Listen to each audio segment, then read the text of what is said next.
C'est un peu tard, ma chère. Avec tout le respect que je vous dois. Vous êtes une éditrice honnête, je le sais. Si je ne l'ai pas écrit, ce roman, alors qu'il y a 30 ans, on l'annonçait dans les gazettes. Parce que je ne devais pas l'écrire, tout simplement. Capitaine Fracasse. Ah, le titre n'était pas mauvais, hein. Mais le temps va plus vite, le monde a changé. Et Dumas nous a fait ses 3 mousquetaires. Comment voulez-vous que je rivalise avec D'Artagnan? L'héroïsme n'est plus à la mode, les marchands gouvernent le monde. Oh, et je suis trop vieux pour tirer l'épée. Je me suis laissé dire pourtant que vous aviez imaginé un début. Oh oui, 2 ou 3 idées jetées à la hâte. Quelques brouillons de personnages. Mais tout cela est si loin. 15 francs par page, Théophile, 15 francs. Nous sortons votre histoire en feuilleton et dans 2 ans, le roman est publié. J'aurais aimé vous aider, vraiment. Mais je ne sais même pas ce que j'en ai fait de ce début. Ah, mes personnages devaient être très ennuyeux. Et je me suis arrangé pour leur fausser compagnie. Ah non, mais là, trop, c'est trop là. Vous savez ce qu'il vous dit, le personnage très ennuyeux? Mais qu'est-ce que c'est que ça? Bon, ça, c'est votre œuvre, monsieur Gauthier. Moi, j'avais inventé il y a 30 ans et aussitôt abandonné sur le pas d'une église comme un nouveau-né. Bon, moi, à la limite, c'est pas grave, je suis qu'un personnage secondaire, la fidèle servante. Mais lui, là, mon pauvre maître, le baron de Sigognac. Sigognac? Ah bah, vous l'avez gâté, y a pas à dire, hein. 30 ans qu'il croupit dans le château de la misère, château de ses ancêtres. 30 ans qu'il attend que vous daigniez vous occuper de lui. Mais non, monsieur Gauthier voyage, monsieur Gauthier boit du vin de champagne. Dans les soirées mondaines, monsieur Gauthier écrit sur l'art. On l'écoute, lui, mais c'est aussi un égoïste. Dites donc, je ne vous permets pas. Mais regardez-le, ce héros à qui vous aviez promis tant d'aventures et qui depuis 30 ans se dessèche et mange à peine.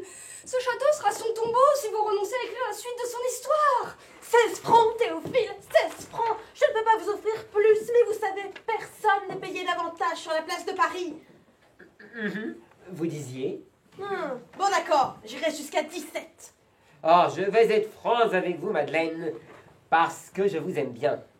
Vous n'êtes pas la première à tout tenter pour que je l'écrive, ce roman.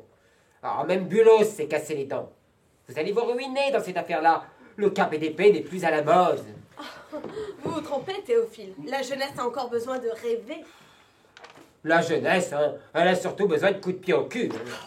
C'est vous qui auriez fait mon besoin qu'on vous botte le derrière, monsieur Gauthier. Ah, mais c'est fini, oui. Pardon? Ah, non. Ah, ce n'est rien. Je me parlais à moi-même. Plus parler à soi-même. Des coups de pied aux fesses, c'est la seule chose dont se souvient mon pauvre maître à propos de son père. Joli souvenir en vérité. Mais aujourd'hui, accablé de solitude comme il est, il en vient presque à regretter les corrections paternelles. Parce que vous savez, monsieur Gauthier, un coup de pied d'un père à son fils, c'est encore une relation humaine. Pauvre Sigognac, il n'ose fréquenter les jeunes gens de son âge. Son cœur et son ventre sont vides. Bon, le ventre encore, on s'en accommode. Mais celui qui n'aime pas et qui n'est pas aimé est triste à mourir. Et ce jeune homme-là, c'est vous, monsieur Gauthier. C'est par votre voix qu'il parle, c'est son sang qui coule dans vos veines. Et s'il pleure aujourd'hui, c'est qu'au fond de vous, tout au fond de vous, se cache une tristesse qui ne demande qu'à sortir. Ne trahis pas ta jeunesse, les idéaux de tes 20 ans. Et si ton ventre bedonnant te fait pencher pour la faiblesse, ne trahis donc pas ta jeunesse. Tu as rêvé, ne dis pas non, que par la plume, pas le canon, que par les mots le monde change, et qu'à leur fin les pauvres mangent. Gauthier, Gauthier, n'oublie jamais ce jeune homme que tu étais, ne l'oublie jamais. Et même si tu prends de l'âge, reste fidèle au personnage dont tu rêvais quand tu rêvais, dont tu rêvais quand tu rêvais. 20 francs, Théophile, 20 francs la page. Sur ce que j'ai de plus précieux, je jure que je ne peux vous offrir davantage. Écrivez le capitaine Fracasse et la jeunesse vous remerciera. Regardez, le contrat est prêt, il ne vous reste qu'à signer. Signez, monsieur. Un épisode par semaine, vous serez payé à chaque livraison. Je ne vais rien vous promettre, car j'avais déjà promis à Buloz. Mais je ferai de mon mieux. Voilà, c'est signé. À présent, serrons-nous la main et prions le ciel pour que cette fois-ci notre capitaine puisse faire valoir autre chose que son titre. Bien, je vous raccompagne. Je sens déjà mes personnages qui s'impatientent. Monsieur, toi, Marthe, t'as l'air bien irritée. Vous n'avez pas entendu, monsieur Gauthier accepte d'écrire la suite de vos aventures? Et tu l'as cru? Ah bah, il vient de signer un contrat. C'est pas la première fois qu'elle a la mémoire bien courte, ma pauvre Marthe. Cette fois, c'est du sérieux. J'étais particulièrement convaincante. Et l'éditrice particulièrement généreuse aussi. Mais combien de promesses non tenues? Combien de fois n'ai-je pas crié à ces portraits accrochés au mur? Adieu, mes ancêtres. Je m'en vais sur les chemins du monde, parcourir cette princesse qui est venue en rêve me dire qu'elle m'attendait. Attention, le voilà qui revient. Monsieur Gauthier, vous avez pris la bonne décision, vous venez de nous réchauffer l'âme. Je te préviens, le maître à bord, c'est moi. Pas d'improvisation, nous suivrons le chemin que j'ai décidé de suivre sans nous écarter. Oh bah c'est vous le patron. Avant tout, rafraîchis-moi la mémoire et dis-moi en plus sur ce jeune homme. Sa famille était riche autrefois, mais vous l'avez ruiné de diverses manières, par le jeu, la guerre ou le vain désir de briller. Si bien qu'aujourd'hui, il ne reste plus que mon pauvre maître, errant comme une ombre dans ce château. D'une livrée nombreuse, il reste qu'une domestique, vous l'avez devant vous, et d'une meute de 30 chiens qu'une pauvre bête, presque aveugle et toute grise de vieillesse. Avec le chat Belzébuth, c'est la seule chose vivante dans ce château. Même les souris sont parties, parce qu'ici, les miettes servent à plusieurs repas. Et sa mère? Vous l'avez fait mourir de tristesse en songeant à la misère qui allait plus tard peser sur son fils. Eh bien, dis donc. Oh, ben c'est ta joyeuse que tu racontes là. Bah, quand l'auteur va mal, il se déverse sur ses personnages, c'est bien connu, hein.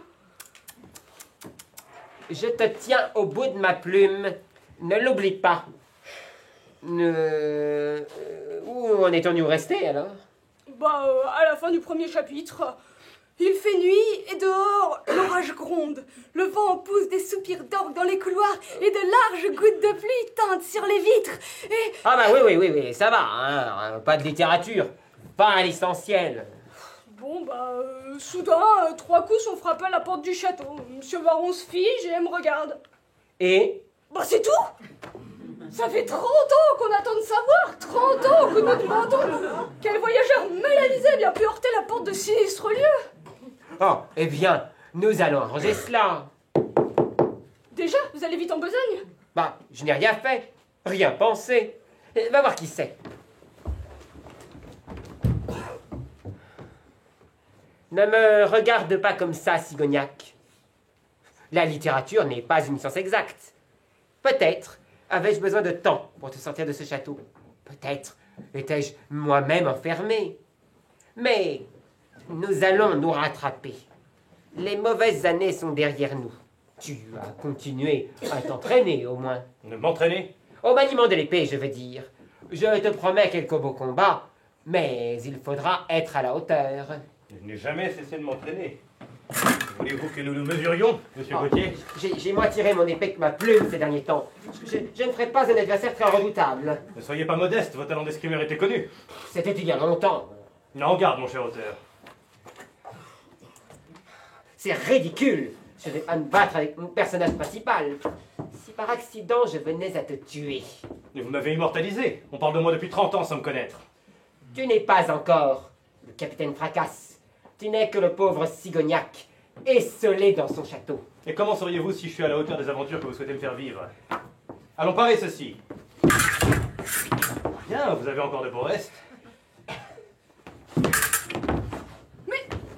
Mais enfin, oh, mais que faites-vous dès qu'on a le dos tourné? Ah, vous n'êtes que des enfants, alors je confisque. Alors, Ce sont des comédiens en quête de personnages qui ont entendu dire que vous alliez écrire le capitaine Fracasse, alors ils proposent leur service. les nouvelles vont vite. Ils sont nombreux. Je veux pas compter, 9 ou 10. Oh, il y aura du monde, ce n'est pas suffisant. Il y aura du monde dans mon histoire. Tant pis. Ils joueront plusieurs personnages. Vous aussi, d'ailleurs. Quoi? J'accompagne pas mon maître dans ses aventures? Et non, Marthe garde le château. Mais rassurez-vous, je vous trouverai d'autres emplois. Moi-même d'ailleurs, je me prêterai au jeu. Je ne suis pas du genre à pouvoir rester très longtemps assis à ma table de travail. Il faut que je bouge, que je parle, que je me glisse dans la peau des êtres que je viens de créer, pour m'assurer qu'ils sont bien vivants, que ce qu'ils disent, ils le ressentent. Bien. Allez distribuer les rôles à ces comédiens. Ou plutôt, non. J'irai moi-même leur distribuer les rôles. Bien, reprenons où nous en étions restés il y a 30 ans. l'éditrice me doit déjà... fin du premier chapitre. L'éditrice me doit déjà au bas mot 500 francs. Hein. Qui frappe ainsi, est-ce l'orage? Je sais pas, monsieur.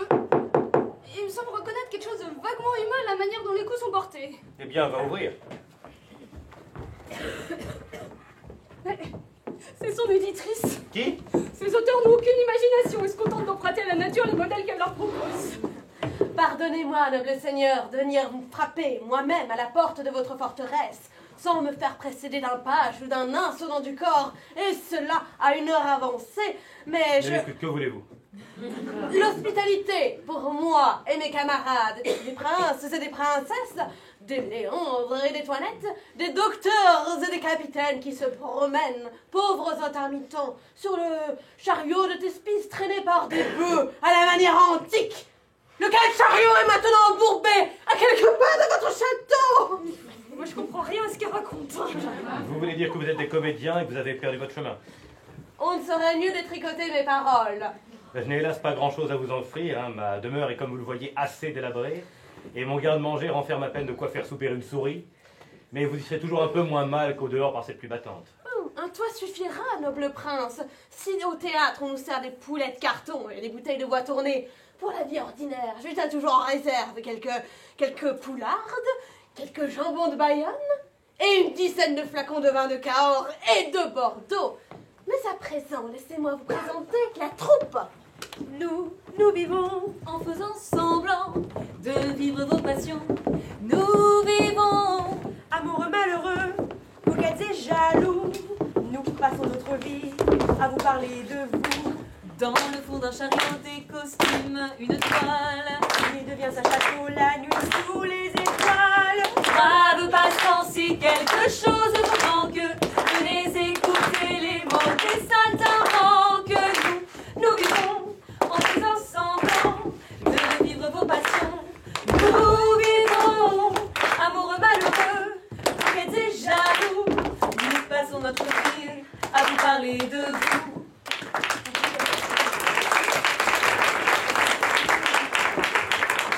Merci les amis, merci du fond du cœur et bienvenue chez les Cigognac.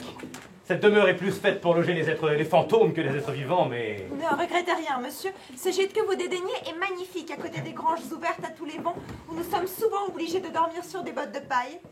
Je m'appelle Séraphina et je joue les coquettes et les soubrettes. Je m'appelle Isabelle et mon emploi sur scène... Ne dites rien, laissez-moi deviner. Les ingénus. Oui, monsieur. Bienvenue, mademoiselle. Je suis Léandre. J'incarne les amoureux, les amants, les jeunes premiers. Oh, de mots les bellâtres! Regardez ce Narcisse! Monsieur a beau jouer de la prunelle, lancer des regards assassins dans les loges, cambrer la taille, changer de linge à chaque représentation, monsieur, dis-je, n'est pas encore parvenu à donner la plus petite envie de sa peau à la moindre baronne, même âgée, coupe rosée et constellée de signes moustachus. Mais ne l'écoutez pas. C'est une jalouse et une menteuse. Toinette, pour vous servir. Permettez-moi de vous présenter Dame Léonarde, comédienne depuis son enfance. Oh, c'est-à-dire depuis l'Antiquité. Gloussez, madame la patiente, gloussez. Vous ne perdez rien pour attendre. Elle a joué tous les rôles du répertoire. Monsieur. Madame. Oh, vous remarquerez à quel point le caractère féminin a, pour ainsi dire, disparu de sa figure. Allons, Toinette, va-t-on plutôt nous chercher à manger? Quant à moi, monsieur, je suis Dame Armande. Je joue les docteurs. Et pédante. Mordieu. Et celui-là qui se tient un peu à l'écart. Je suis Matamor, monsieur. Spadassin redoutable, bretteur au courage sans faille. Mais face au danger, poltrone comme pateur. Son épée n'est jamais sortie de son fourreau. Faites tout vérifier la chose. Allons, ne laissez pas vos personnages prendre le dessus. Monsieur le baron pourrait penser que nous consacrons tout notre temps à nous chamailler comme des enfants. Non, non, rassurez-vous, ces tristes murs ont bien besoin d'entendre quelques rires. Mes amis, mangeons. Oui. J'espère, monsieur de Cigognac, que vous allez nous aider à vider ces flacons tout en goûtant la poularde.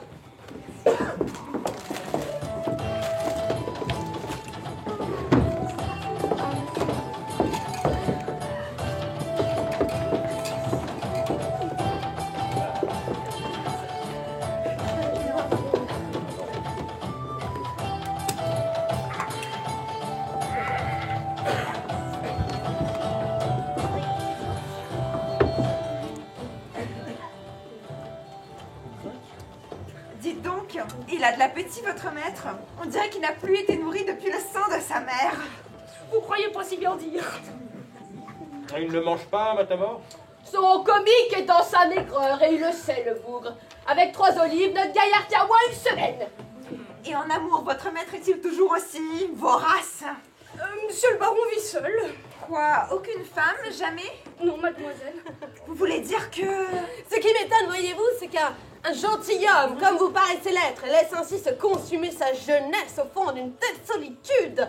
La fortune ne viendra pas vous chercher ici, croyez-moi. Et même si elle passait devant ce château, elle continuerait son chemin, croyant inhabité. Il faudrait que monsieur le baron allât à Paris, le rendez-vous des beaux esprits, l'Eldorado des gens qui ont des projets. Là, il ne manquerait pas d'être distingué selon son mérite. Eh, mais j'y ai songé quelquefois, mais il n'est point d'amis à Paris. Enfin, qui se soucierait encore d'un cigognac, pauvre et maigre, arrivant du haut de sa tour ruinée, mais regardez mes habits. Parfois, la noblesse a des trous à son manteau, mais par ces trous, on voit l'honneur. Merci Isabelle, vos paroles sont comme du miel, mais je ne sais même pas si en réunissant toutes mes ressources et celles de Marthe, je parviendrai même à arriver sur un pied digne de ce nom jusqu'à Paris. Mais vous n'êtes pas obligé d'entrer triomphalement dans la grande ville, comme César sur un attelage tiré par 4 chevaux blancs. Si notre humble charabeu ne révolte pas l'orgueil de votre seigneurie, venez avec nous à Paris, puisque notre troupe s'y rend. Oh, dites oui, je vous en prie. Peut-être que dans quelques années, les tours de Cigognac, restaurées et blanchies et coiffées d'ardoises neuves, feront une aussi fière figure qu'elles en font une piteuse aujourd'hui. Et puis vraiment, cela me chagrinerait de vous laisser dans ce manoir à hibou. Regardez un peu les regards langoureux qu'elle lui lance. J'espère que c'est là l'effet de l'amour et non d'une coquetterie. Sinon, elle pourrait bien me voler mon emploi. Regardez un peu comment Séraphina manœuvre. Laisse donc la nuit à monsieur le baron pour réfléchir. Il se fait tard et nous tombons tous de sommeil. Monsieur de Cigognac, pourriez-vous... Oui, mais bien sûr, je manque à tous mes devoirs. Pour vous, mesdames, je vous propose ma chambre, la seule à peu près où il ne pleut pas. Quant à vous, messieurs... Oh, ne vous inquiétez pas pour eux. Une table fait un excellent oreiller quand on est sous. Mais, mesdames, je vous précède.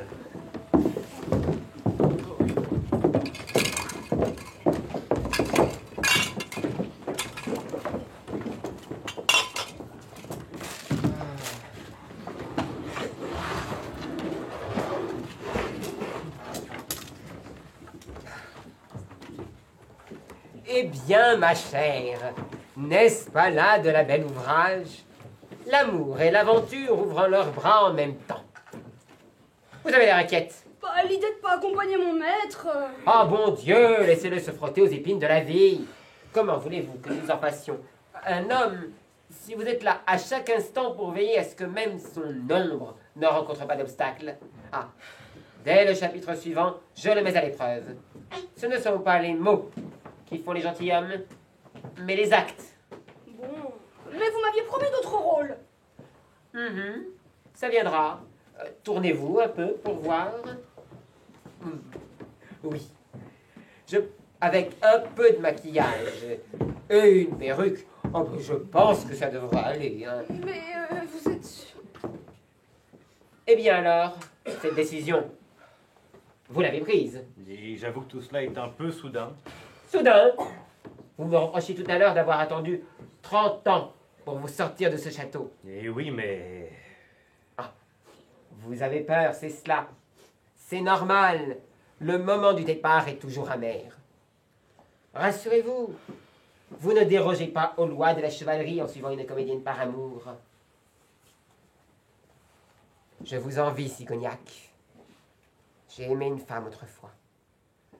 Une danseuse. Mais elle ne m'aimait pas.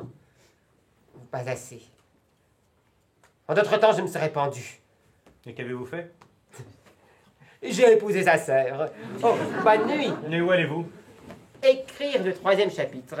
Nous avons pas mal de succès, paraît-il. La revue qui publie nos titres a vu ses ventes augmenter très considérablement. Quant à moi, monsieur, je vais faire votre valise. Non, ce sera vite fait, je ne possède presque rien. Mon cœur sera plus lourd que mon bagage. Mais... Tu pleures? Non, monsieur, c'est juste une poussière qui a eu la mauvaise idée de se glisser dans mon œil. Rassure-toi, je reviendrai. Et nous redonnerons à ce château les splendeurs de sa jeunesse. Oui, monsieur. As-tu vu le sommeil traîner quelque part? J'ai l'impression que je vais le chercher toute la nuit.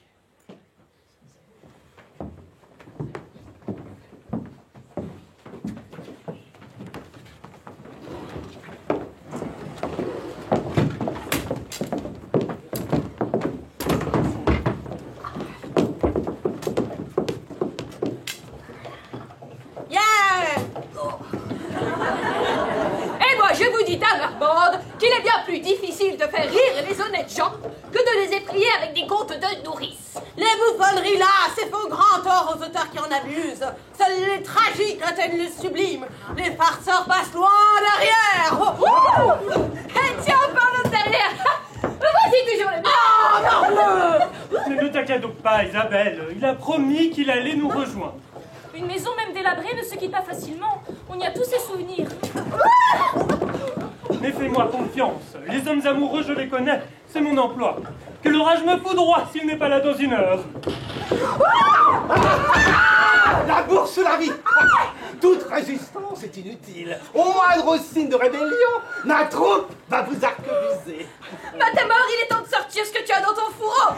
Va, ma mignonne, et soulage ces princesses du poids de leurs bijoux. Dis à ta mignonne de rester sagement où elle est, à moins que tu sois fatigué de vivre. Cigognac! Ah, n'approchez pas, monsieur, ou j'ordonne à mes hommes de faire feu. Désolé, mon épée n'a pas eu sa ration de combat aujourd'hui. Encore un pas, et votre manteau se transformera en filet de pêche. Encore un mot et je ferai de ta carcasse un fourreau pour ma lame.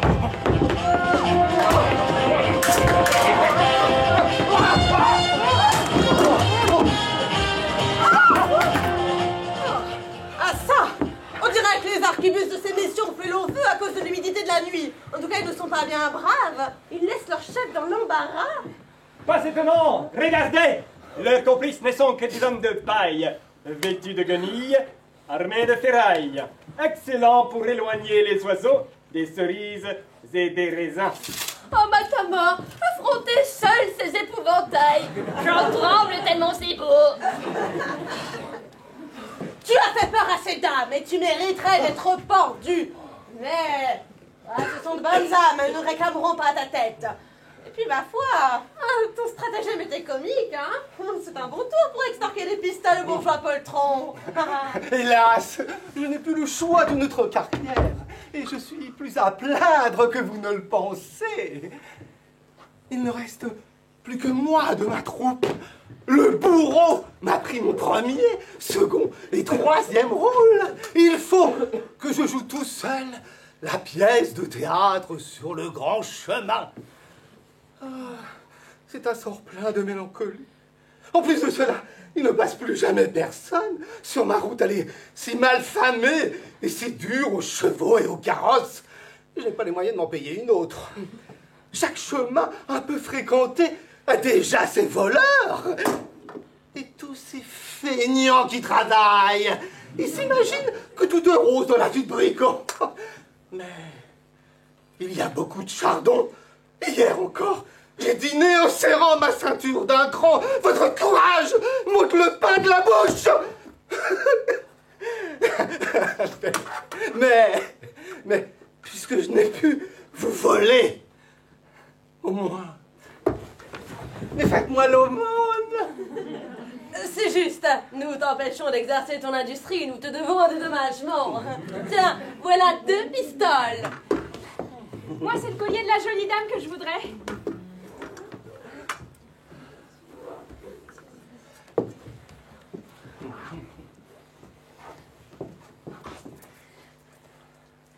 Vous êtes bonne, je ne vous jurerai jamais. Messieurs, dames, en vous remercions. Vous êtes conduit comme un héros de roman. Ce péril était bien peu de choses. Pour vous, je traverserai les forêts ensorcelées. Je fendrai les géants du crâne à la ceinture. Je mettrai en déroute une armée de sarrasins. Au rayon de vos beaux yeux, tout me devient facile. Il en fait un petit peu trop, là, non? Peut-être, mais ça vient du cœur. Tu es jalouse?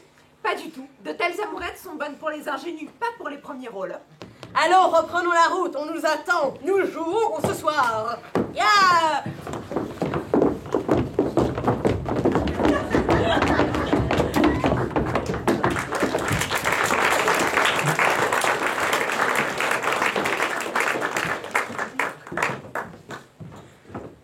franchement, Gauthier, bon, le costume, à la limite. Mais la perruque? Oh, mais non. Vous serez parfait dans le rôle du marquis de Bruyère. Le marquis de Bruyère? La troupe est conviée à donner une représentation ce soir dans son château. Ah, je veux dire, dans votre château. Votre cœur s'est épris de mademoiselle Séraphina et vous vous êtes soudain découvert une passion pour le théâtre. Mais, si vous voulez, hein, je peux remplacer la coquette par Dame Léonarde. Non, non, c'est pas la peine. Mais tout de même, Gauthier, c'est assez cruel. Quoi donc? Le marquis de Bruyère connaît bien les cigognacs. Imaginez la honte de mon maître si on le découvrait parmi ses saltimbanques. Oh, mais c'est bien pour ça que je vous ai donné le rôle de maître de maison, ma chère. Vous saurez trouver les mots qu'il faut pour éviter à notre héros de perdre la face. Bien. Il faut que je me change, moi aussi. Et quel rôle jouerez-vous? Oh, celui de votre épouse. Bien. La marquise de Bruyère. Ah. Vous n'êtes pas sérieux. Et vous? Vous l'êtes trop. Ah. Un acteur de pouvoir se glisser dans des personnages de sexe opposé avec la même aisance que dans les personnages de son sexe. Maigre comme vous êtes, vous ne pouvez pas jouer la marquise. Ah, ça non, hein. Parce que la marquise, hein, bah, il lui faut un peu de consistance. Et puis, dans une œuvre, c'est même pas ça, il faut que le grotesque côtoie le sublime. Ah, c'est parfait. Ce soir, pour répondre aux infidélités de son mari, la marquise a décidé de prendre Léandre pour amant. Ah bon? Oui, notre coquet verra ainsi se réaliser son vœu le plus cher. Ne rêvait-il pas d'une noble dame dans son lit? Allez accueillir les comédiens. Moi, je me métamorphose en femme. Mais fais attention, mon Dieu, Toinette. C'est une forêt que tu portes à bout de bras, pas une vulgaire toile. Vas-tu me laisser passer, mon Dieu? Oh! Ah, regardez, Cigognac. Notre chariot contient tout un monde. Le théâtre n'est-il pas la vie en raccourci? Eh bien, baron, pourquoi cet air mélancolique? Le marquis de Bruyère a fait semblant de ne pas me reconnaître lors de notre arrivée. Mais j'ai bien vu dans son œil la gêne que lui procurait ma présence parmi la troupe. Évidemment, c'est un gentilhomme qui se garderait bien de se moquer, mais... Oui, baron? Jusqu'à présent, je n'avais trouvé ma misère que déplorable. Elle me semble à présent tout à fait grotesque. Et pour la première fois, voyez-vous, j'en ai honte. Mais voyez comme je suis vêtu. Pourrais-je seulement paraître ce soir au milieu du beau monde?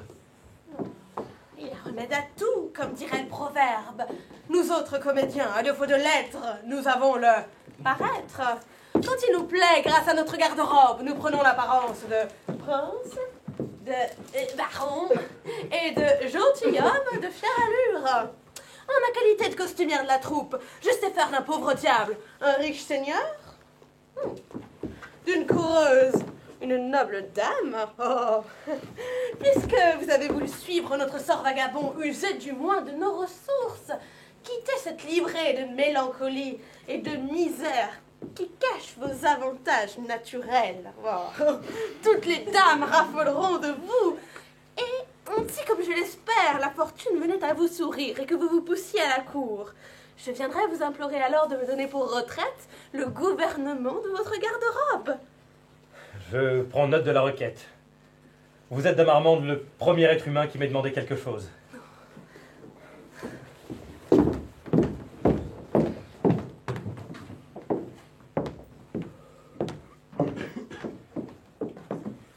Madame, ou plutôt, déesse de beauté, vos charmes incomparables me forcent à sortir de l'ombre et à rejoindre leur lumière. N'est-ce pas un peu prématuré? Tu ne l'as même pas encore vue. Mais elle est marquise, cela me suffit.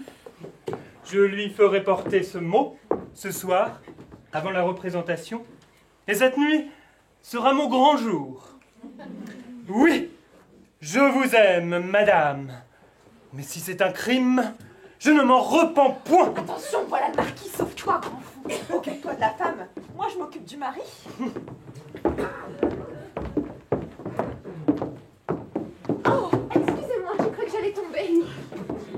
Permettez-moi de considérer ce petit accident comme une faveur. Vous a-t-on montré votre chambre? Oh oui, je me suis laissé dire que c'était la plus belle du château. Il y a sur les tapisseries des scènes de mythologie qui font rêver. Voulez-vous que nous mythologions ensemble après le souper?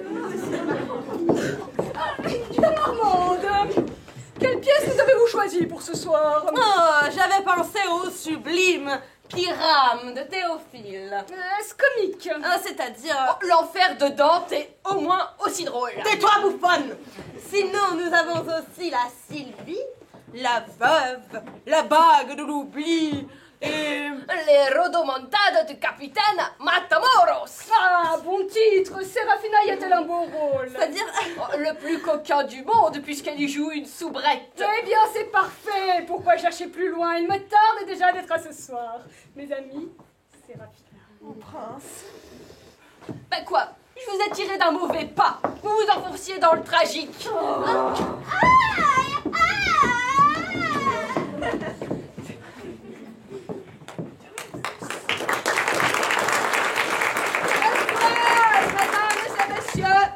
Devant vos yeux ébahis va se jouer une magnifique pièce intitulée Les rodomontades du capitaine Matamoros. Olé!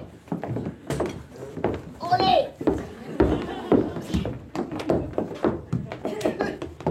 Non, ma mère, de la même façon que le soleil et la lune n'occupent pas le ciel au même moment, je n'épouserai pas le capitaine Matamoros. Qu'est-ce que c'est que ce galimatia? Tu l'épouseras, te dis-je. Et moi, je vous dis que non. Mon cœur est à Léandre. Le mariage est une chose trop sérieuse, ma fille, pour laisser le cœur s'en mêler.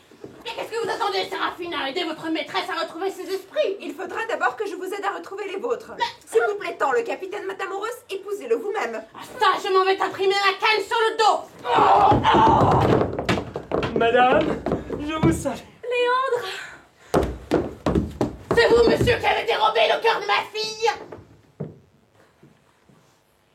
Sachez que je l'ai promis à un autre.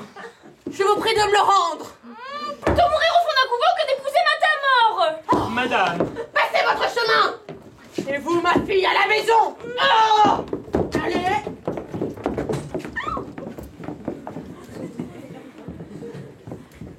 Pour aujourd'hui, Toinette, il y avait bien quelques instants, laisser au fourreau matoueuse et laisser aux médecins le soin de peupler les cimetières. Il vais me reposer un peu, que la mort respire. J'ai croisé Cupidon l'autre jour et lui ai fait un petit signe d'encouragement. Quoi? Monsieur? Vous êtes amoureux? Oh oui, il y a cette infirmité-là. Hélas, Isabelle ose me résister, malgré la parole qu'il y a de sa mère. Et je ne saurais tolérer pareille impertinence. Je veux qu'elle m'apporte sur un plateau d'argent les clés d'or de son cœur. Allons, Toinette, oui. Mon ami, comment expliques-tu cette résistance à mes charmes qui, comme on sait, n'ont point de rival sur ce globe?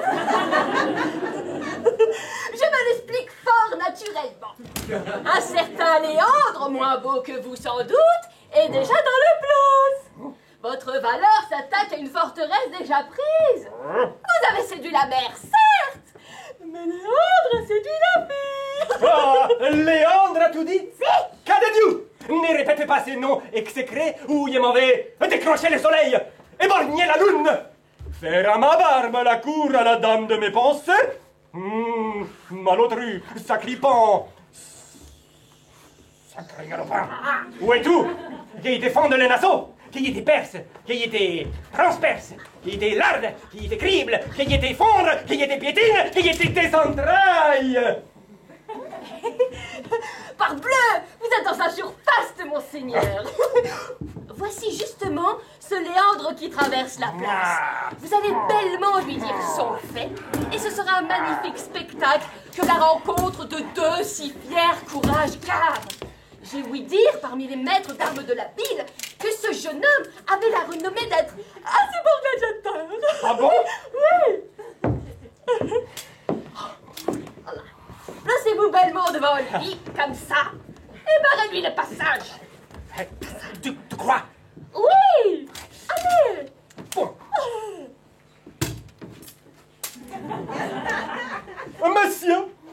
Je suis le capitaine Matamoros, appartenant à la célèbre famille Cuerno de Cornazan et en allant nous mon illustre maison Escobamardon de la Papirotonda. Olé! Je descends d'Hercule par les femmes.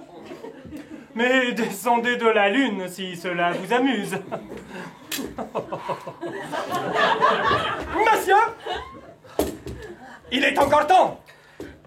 Vitez la place et je vous épargne. Votre jeunesse me touche.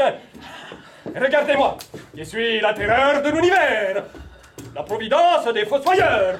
Où je passe, il pousse des croix. C'est à peine si mon membre ose me suivre, et l'effroi qu'il aspire est tel que jusqu'à présent, je n'ai pu voir les braves que par le dos. Eh bien, vous allez en voir un en face. Corne de rhinocéros et écailles de crocodile. Ta fosse est ouverte, il y a un malandrin, et il y a mon petit poussé. Ah, au vent, ma tueuse, montrez-vous, brillez au soleil, et choisissez pour fourreau les ventres de ces téméraires. Ah, la vieille soif de son sang et de sa moelle, il lui arracherait l'âme avec les dents. Ah.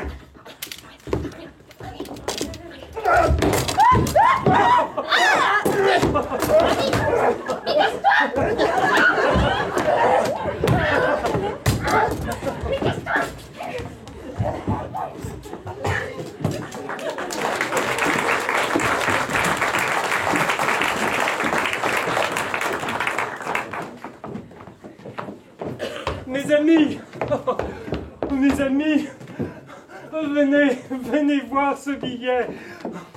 La déesse répond à son berger. À 11 heures, quand tout dormira sur la terre, descendez dans le parc, au pied de la statue de l'amour discret. Votre Diane viendra sans son cortège de nymphes vous y rejoindre. Qu'en dis-tu, Toinette? J'en dis que tu es fort chanceux, Léandre. J'ai vu la marquise tout à l'heure. Ah oui?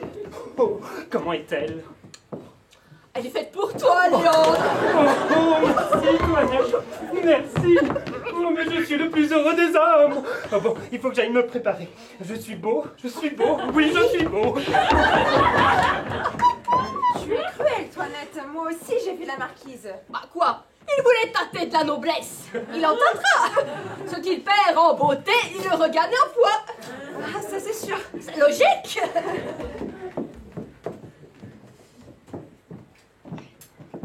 Vous jouez les amoureuses admirablement, Isabelle. Et l'on pourrait s'y méprendre. N'est-ce pas mon métier?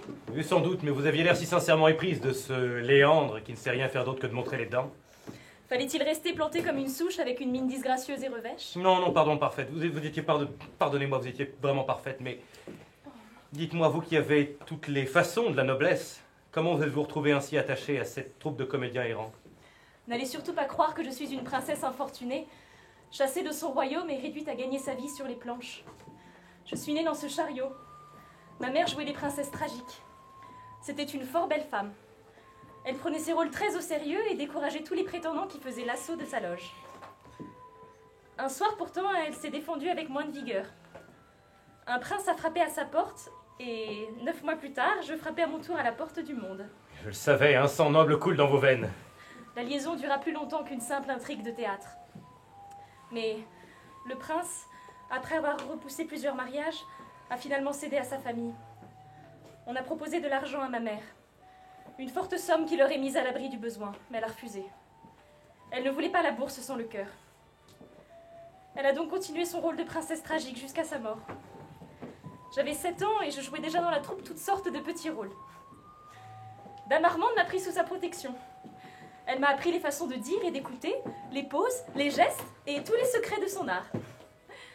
Voilà Sigognac. Voilà toute ma vie. Regardez. Cette bague est le seul objet que ma mère ait gardé de son prince. Oh, mais il se fait tard. La compagnie s'est retirée et nous allons nous retrouver dans les ténèbres. Là où vous respirez, les ténèbres s'éloignent. Mon Dieu, mais vous êtes poète? Il faudra penser à nous écrire une pièce. Pour que vous fassiez encore les yeux doux à Léandre, pas question. Venez, vilain jaloux.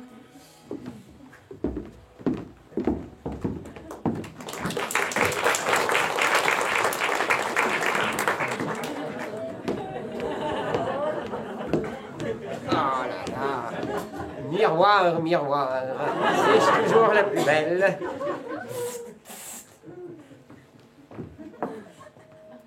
Ah, mais c'est vous! Oh, bah, décidément, je m'y ferai pas! Vous avez très bien tenu votre rôle. Vous allez voir comment je tiens le mien. Léandre ne va pas tarder. Oh, mais la discrétion d'une soubrette vous a prévenu de ce rendez-vous. 3 de vos domestiques, 2, pardon, vont surgir tandis qu'il m'avouera sa flamme. Attention, le voilà. Cachez-vous!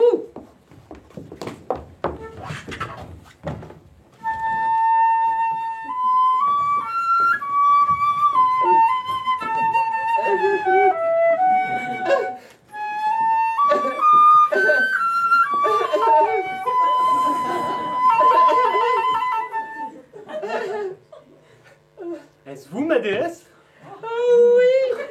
Petit berger. C'est votre Léandrounet.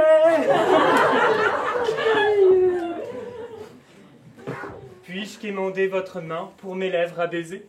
Bien sûr, comme toujours. Oh,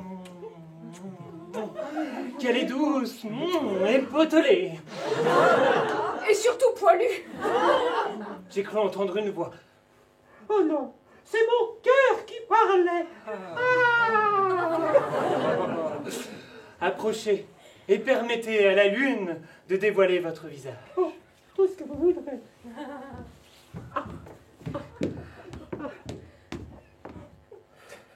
Eh bien, vous ne dites plus rien. Allons, venez et prenez-moi tout entier. Allez, là. Oh mon Dieu. Bien. C'est que... Oui. Je crois qu'on vient, vous entendez? Oh, ma curieuse déclaration. Oh mon Dieu, une embuscade. Prends ça, joli cœur. Tu as bien joué tout à l'heure. Tu sens comme les tacs qui t'applaudissent. Avec les compliments du marquis. Aïe, aïe, aïe.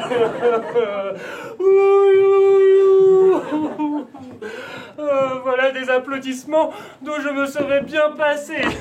Aïe, oui. Eh bien, Léandre, quelle chanson nous chantes-tu là? On dirait que les ébats avec la marquise t'ont mis le dos en compote, on dirait. C'est vrai que, coincé sous elle, tu devais plutôt ressembler à un moineau coincé sous une truie. Oui.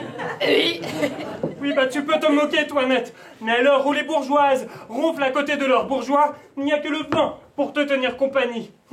Un jour, tu seras vieille et tu diras « Je me moquais de Léandre, mais j'étais bien plus à plaindre. » Bonne nuit, Toinette. Qui se soucie des états d'âme, t'avaler. Il n'est pas là pour tirer les larmes, mais pour lâcher un bon mot ou un P.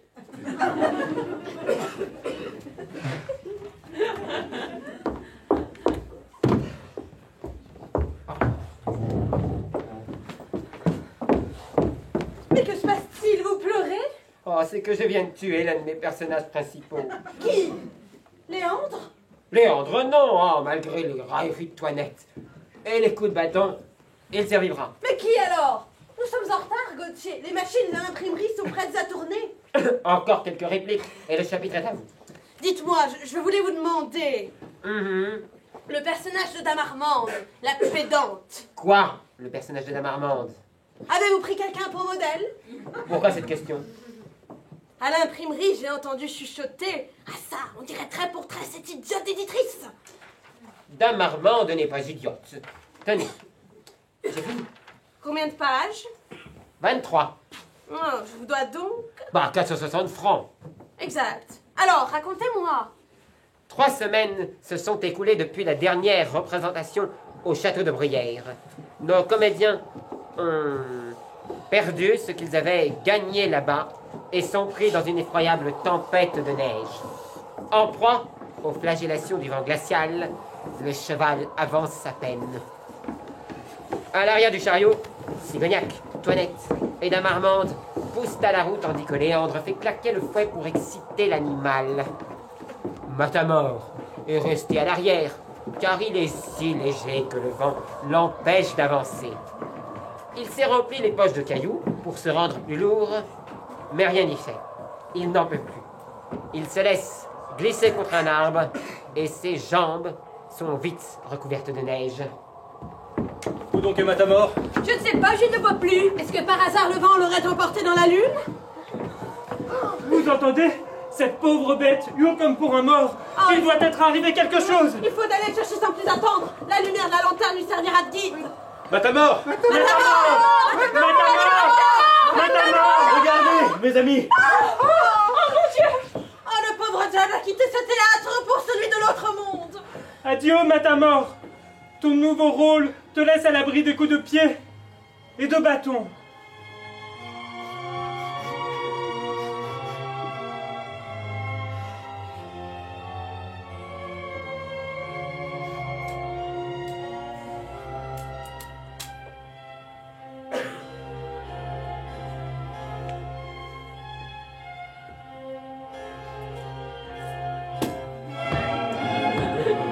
Oh, eh bien quoi, c'est une belle mort, non? Tu aurais préféré mourir dans ton lit? Ah, de toute façon, je ne pouvais pas faire autrement. C'était utile au récit. Utile à Sigognac surtout. À présent, il est son rival. Le cœur d'Isabelle est tout à lui. Je ne voudrais pas te faire de la peine, Matamor, mais Isabelle ne t'aimait pas. Mensonge! Elle me lançait parfois de ses regards, où mon cœur allait puiser la force de battre encore un peu. Non, Matamor, ce que tu prenais pour de l'amour n'était qu'un signe d'affection. Vous m'avez tué 2 fois aujourd'hui, monsieur Gauthier. Je supportais sur scène les refus d'Isabelle et les rires du public s'amusant à me voir malmené. Je me disais, c'est du théâtre, mais un soir, en coulisses, elle te prendra la main et glissera à ton oreille les mots que tu attends. Vous nous avez embourbés près du château de Sigognac. Je n'ai rien dit. Le baron nous a suivis et fait le pan devant ma belle. Je me suis tu encore. J'étais aveugle et vous venez, monsieur, de fermer les yeux d'un mort. Ou plutôt, de me rendre la vue, au lieu de fermer les yeux d'un mort. S'il est un endroit où les personnages bafoués se retrouvent, je m'en vais les rejoindre de ce pas. Adieu.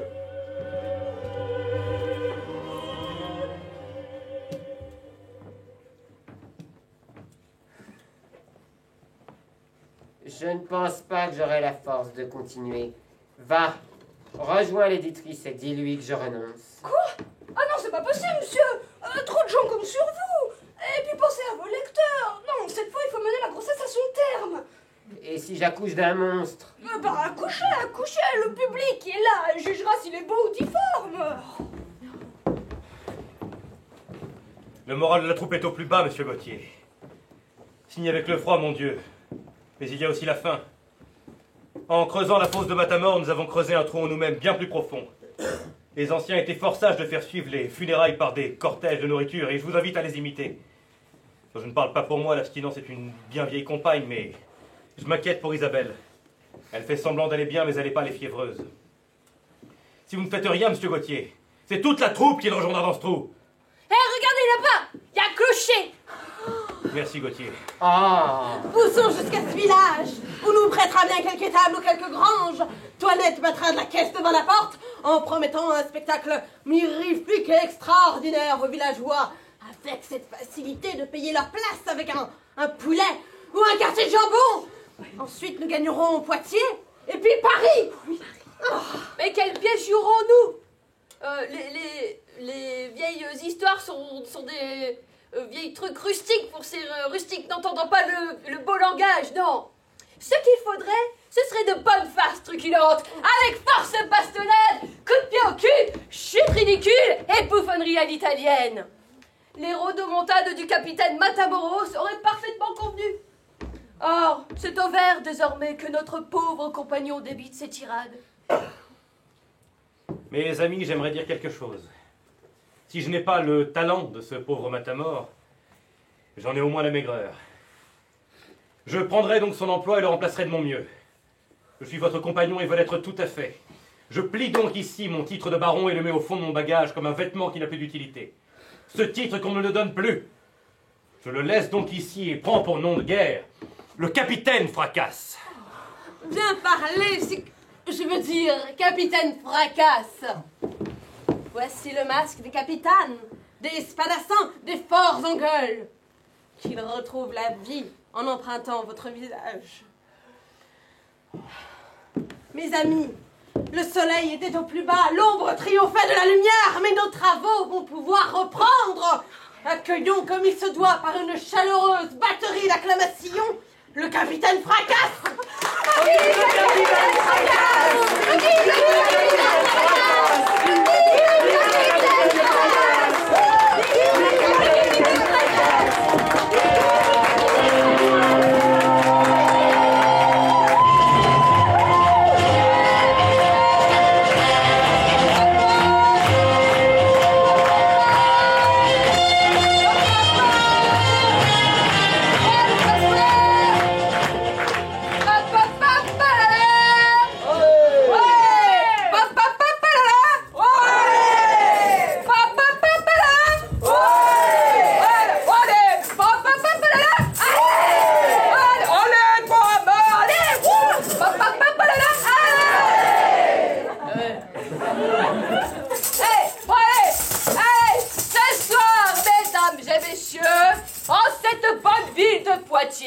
Représentation exceptionnelle.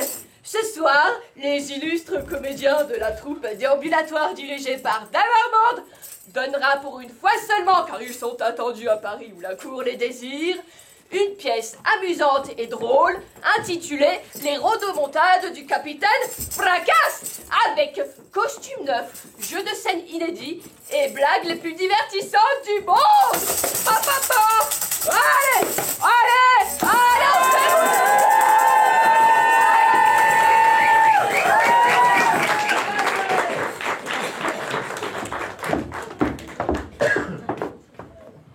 Je te dis, cher, que cette Corissandre m'assomme.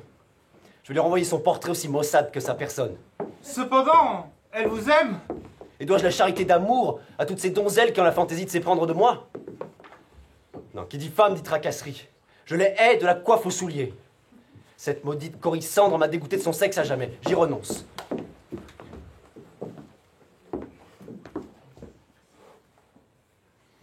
Assurez vos regards, mon cher duc. Il me semblerait bien que vous n'y renonciez qu'à moitié. Ma foi, celle-là m'apparaît différente, adorable et charmante. Je gage qu'elle a le meilleur caractère et qu'elle ne ressemble pas aux autres femelles. Oh, je l'aime déjà tout plein. Il me la faut et je l'aurai. Dussé-je pourrais parvenir, user des inventions les plus subtiles, vider mes coffres et pourfendre sans rivaux. Là, duc, ne vous échauffez point. Où est passée cette haine du beau sexe que vous affichez à l'instant? Il a suffi du premier minot pour le mettre en déroute. Et quand je parlais de la sorte, je ne savais pas qu'il existât un tel ange de beauté. Mon brave. Oui, monsieur. Dites-moi comment s'appelle cette jeune femme assise là. Réponds vite. Tu auras une pièce d'or par syllabe. Elle s'appelle Isabelle, monsieur. Isabelle. Nom charmant et romanesque. Elle est comédienne. Et elle joue dans la pièce qui se tiendra ici dans un instant. Une comédienne? Je l'aurais prise à sa mine réservée et discrète pour une dame de qualité.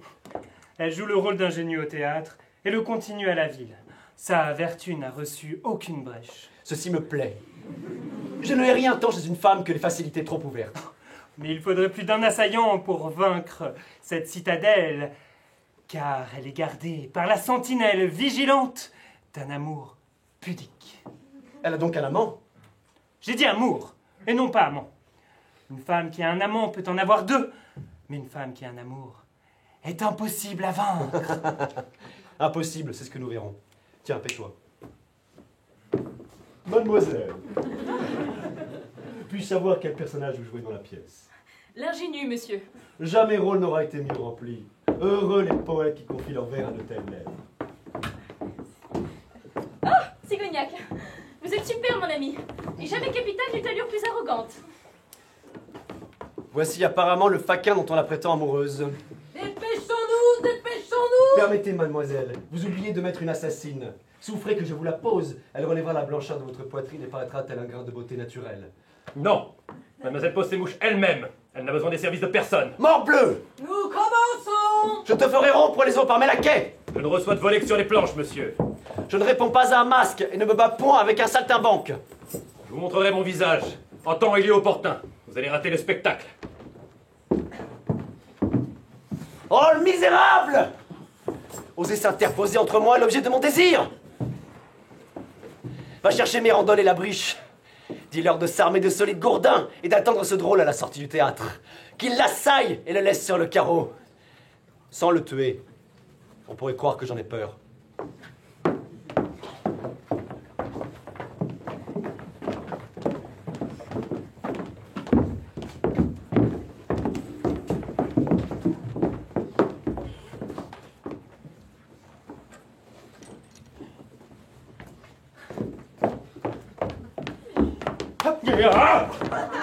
Écaille les crocodiles et cornes de rhinocéros!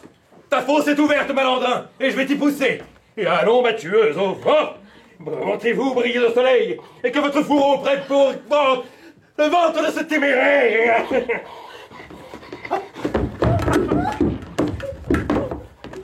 Toi, nègre, tiens-moi ou j'éclate comme une bombe!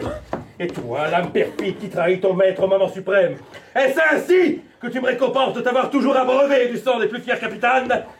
Pour ta punition, j'abandonne un instant l'art du combat pour me livrer à mon autre talent, celui de la musique. Toi, nette, ma guitare. Oh non!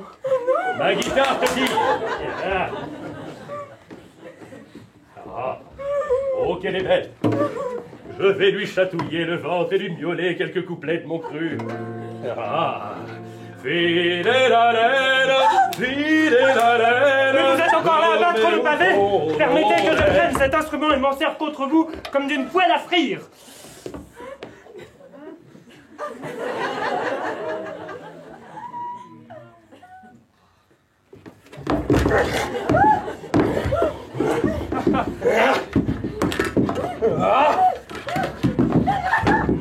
Nous pourrons vivre libre notre amour, Isabelle.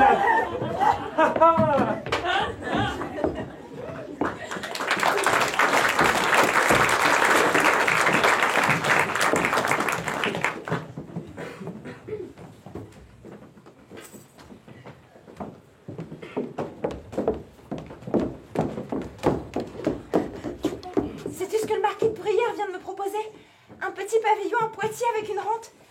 Et bien sûr, il faudra que je quitte la troupe. Tu as dit oui? Non. Ma joie tient à ce que je reste dans mon élément. L'eau ne convient pas aux oiseaux, non plus que l'air aux poissons. Les uns s'y noient et les autres s'y étouffent. Je suis comédienne de nature et le théâtre est mon atmosphère. Là seulement je respire à mon aise. Et l'odeur des chandelles fumeuses me vaut mieux que l'odeur des rôtis. Le soleil m'ennuie et la vie réelle me semble plate. Oh, le marquis aurait la femme, mais il regretterait la comédienne. Il chercherait sans le trouver à travers mon visage de ville, mon visage de théâtre. En s'attachant à des comédiennes, ces riches seigneurs croient atteindre l'idéal en étreignant le réel, mais l'image qu'ils poursuivent leur échappe. Une actrice est comme un tableau qu'il faut contempler à distance et sous le jour propice. Je me serais ennuyée dans ce logis qu'il me propose. J'ai souvent désiré être aimée d'un grand, avoir de riches toilettes, vivre sans souci. Et souvent, il m'est arrivé de maudire ce sort rigoureux qui me fait errer de bourg en bourg, sur une charrette, suant l'été, grelottant l'hiver pour faire mon métier de baladine. Et j'attendais une occasion pour en finir avec cet misérable. Je l'attendais, oui, je l'attendais. Et j'ai choisi. Je préfère la scène au pavillon d'un marquis.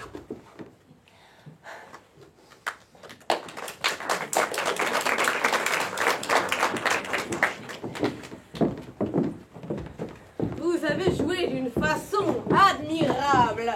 Mais il ne faut point trop se livrer de la sorte. Un tel feu vous consumerait bientôt. L'art du comédien est de se ménager et ne montrer que l'apparence des sentiments. Il doit être froid en brûlant les planches et rester tranquille au milieu des furies. Cependant, quel succès, monsieur! On aurait dit l'orage tellement ils applaudissaient. Ah, j'en voilà au moins 2 qui n'ont pas l'air satisfaits, attention. Mais que puis-je pour vous, messieurs? Vous étiez mal assis? Nous ne sommes arrivés qu'à la fin. Mais cette manière que vous aviez de prendre les coups... Nous a donné envie de bisser la scène. Et messieurs, je vous en prie, je vous donnerai la réplique bien volontiers. De la part du duc de Valendreuse.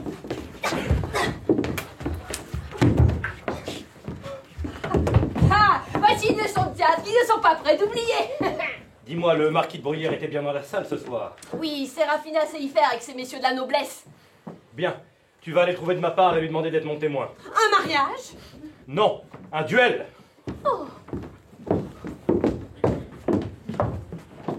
Pardonnez l'insistance sauvage que j'ai mise à frapper à votre porte, mais l'affaire dont j'ai à vous entretenir ne souffre pas de retard entre gentilshommes. Je vous écoute. Il s'agit du capitaine Fracasse. Eh bien, qu'avez-vous à m'apprendre sur ce moins que rien? Il n'y aurait rien eu à dire, à faire bastonner un comédien, mais derrière le masque du capitaine se cache le baron de Sigognac, un gentilhomme de la meilleure noblesse de Gascogne et qui a rudement fait rosser vos estafiers. Mais que diable allait-il faire parmi cette troupe de baladins? Suivre la femme dont il est épris, ce n'est pas vous qui trouverez le procédé bizarre, puisque la femme de ses pensées excite également votre fantaisie. Mais qui me dit que ce prétendu Sigognac, qui joue les matamors dans cette compagnie de bouffons, n'est pas un intrigant usurpant un honorable? Duc, je ne servirai pas de témoin à quelqu'un qui ne serait point né. Je connais personnellement les Sigognacs et je m'en porte garant. Voici son gant. Un peu usé, certes, mais brillant du courage dont ont toujours su faire preuve ses ancêtres. Je vous fais confiance, marquis. J'accepte le duel.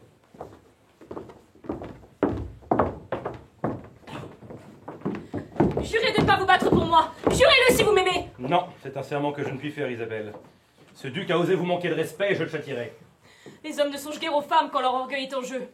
Savez-vous que si vous êtes tué, je ne survivrai pas? Je vous aime! Oh oui, je vous aime! D'une manière que vous n'imaginez même pas. Je veux votre gloire, pas mon plaisir. Je veux vous conduire jusqu'au seuil du bonheur et me retirer ensuite au fond de ma coulisse. Adorable Isabelle, je ne possède que mon nom, mais il est pur et sans tache. Je vous l'offre si vous daignez l'accepter. Vous serez ma femme. Jamais, jamais! Quoi? Mais vous dites que vous m'aimez et refusez de m'accepter comme mari? Vous m'avez offert votre nom et cela me suffit. Je vous le rends après l'avoir gardé 1 minute dans mon cœur. Ce serait une grande faute, mon ami, d'embarrasser votre fortune d'une pauvre comédienne comme moi, exposée aux affronts de tous. Quand une femme a mis les pieds sur les planches, elle appartient au public. Les regards scrutent ses charmes, détaillent ses beautés et l'imagination s'en empare, comme d'une maîtresse. Vous avez pour devoir de relever votre maison abattue. Et ce rêve s'accomplira un jour, mais c'est vous qui, votre main dans la mienne, franchirez le seuil de notre château dont les ronces de l'abandon seront parties.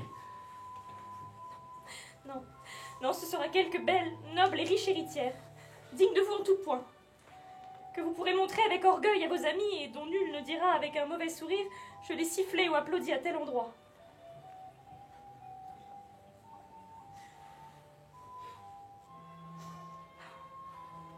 N'essayez pas de me faire changer d'avis. C'est une cruauté de vous montrer si parfaite en me désespérant. Mais je fléchirai votre décision. Non, ne l'essayez pas. Je me mépriserai en y renonçant. Et si vous insistez, je saurai bien me dérober en quelque asile où vous ne me trouverez jamais. Je ne serai à aucun autre, mon ami, jamais. Je vous en fais la promesse.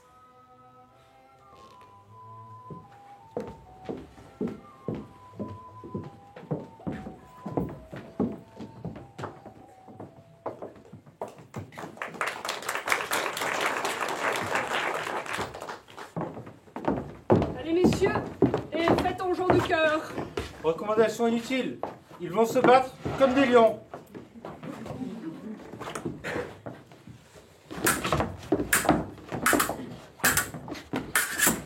Ah! Luc! Ah! Conçois-tu que cette maigre cigogne dépluée m'est ainsi perforée de son long bec? Moi, qui me suis mesuré aux plus fines lames du temps, et suis toujours revenu du pré, sans la moindre égratignure. Même les plus adroits ont leur jour de malchance. Il me tarde que cette blessure se referme pour aller tuer ce baron et lui prendre sa belle. Oubliez cette ingrate, Duc. Jamais.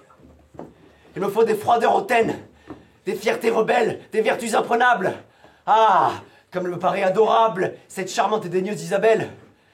Comme je lui suis gré de mépriser ainsi mon amour. Il entre dans ma passion une forme d'estime que je n'ai pas l'habitude d'accorder aux femmes. Je ne renoncerai pas. Dis-moi, c'est bien à Paris que compte se rendre la troupe? Oui. Dépêche-toi de profiter des plaisirs de la capitale, Sigognac. J'userai de tous les moyens pour te faire abattre. Et bientôt, nous te renverrons à ta bonne terre de Gascogne, raide, de la tête aux pieds.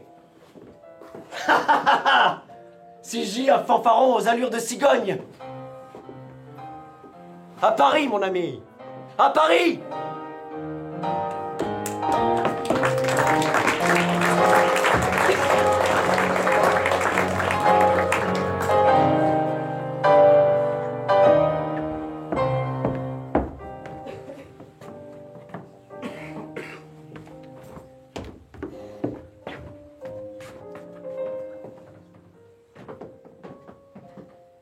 Au clair de la lune, mon ami Paris, prête-nous ta plume de tes plus grands génies. Ouvre-nous tes portes, donne-nous ta scène, allume tes chandelles et que la foule vienne. Paris, Paris, Paris, Paris, nous voici, nous voici. Paris, Paris, Paris, Paris, dans nos plus beaux habits. Paris, Paris, Paris, Paris, nos espoirs, nos envies. Paris, Paris, Paris, nous te confions nos vies. Paris, Paris, Paris, nous te confions nos vies. Paris, Paris.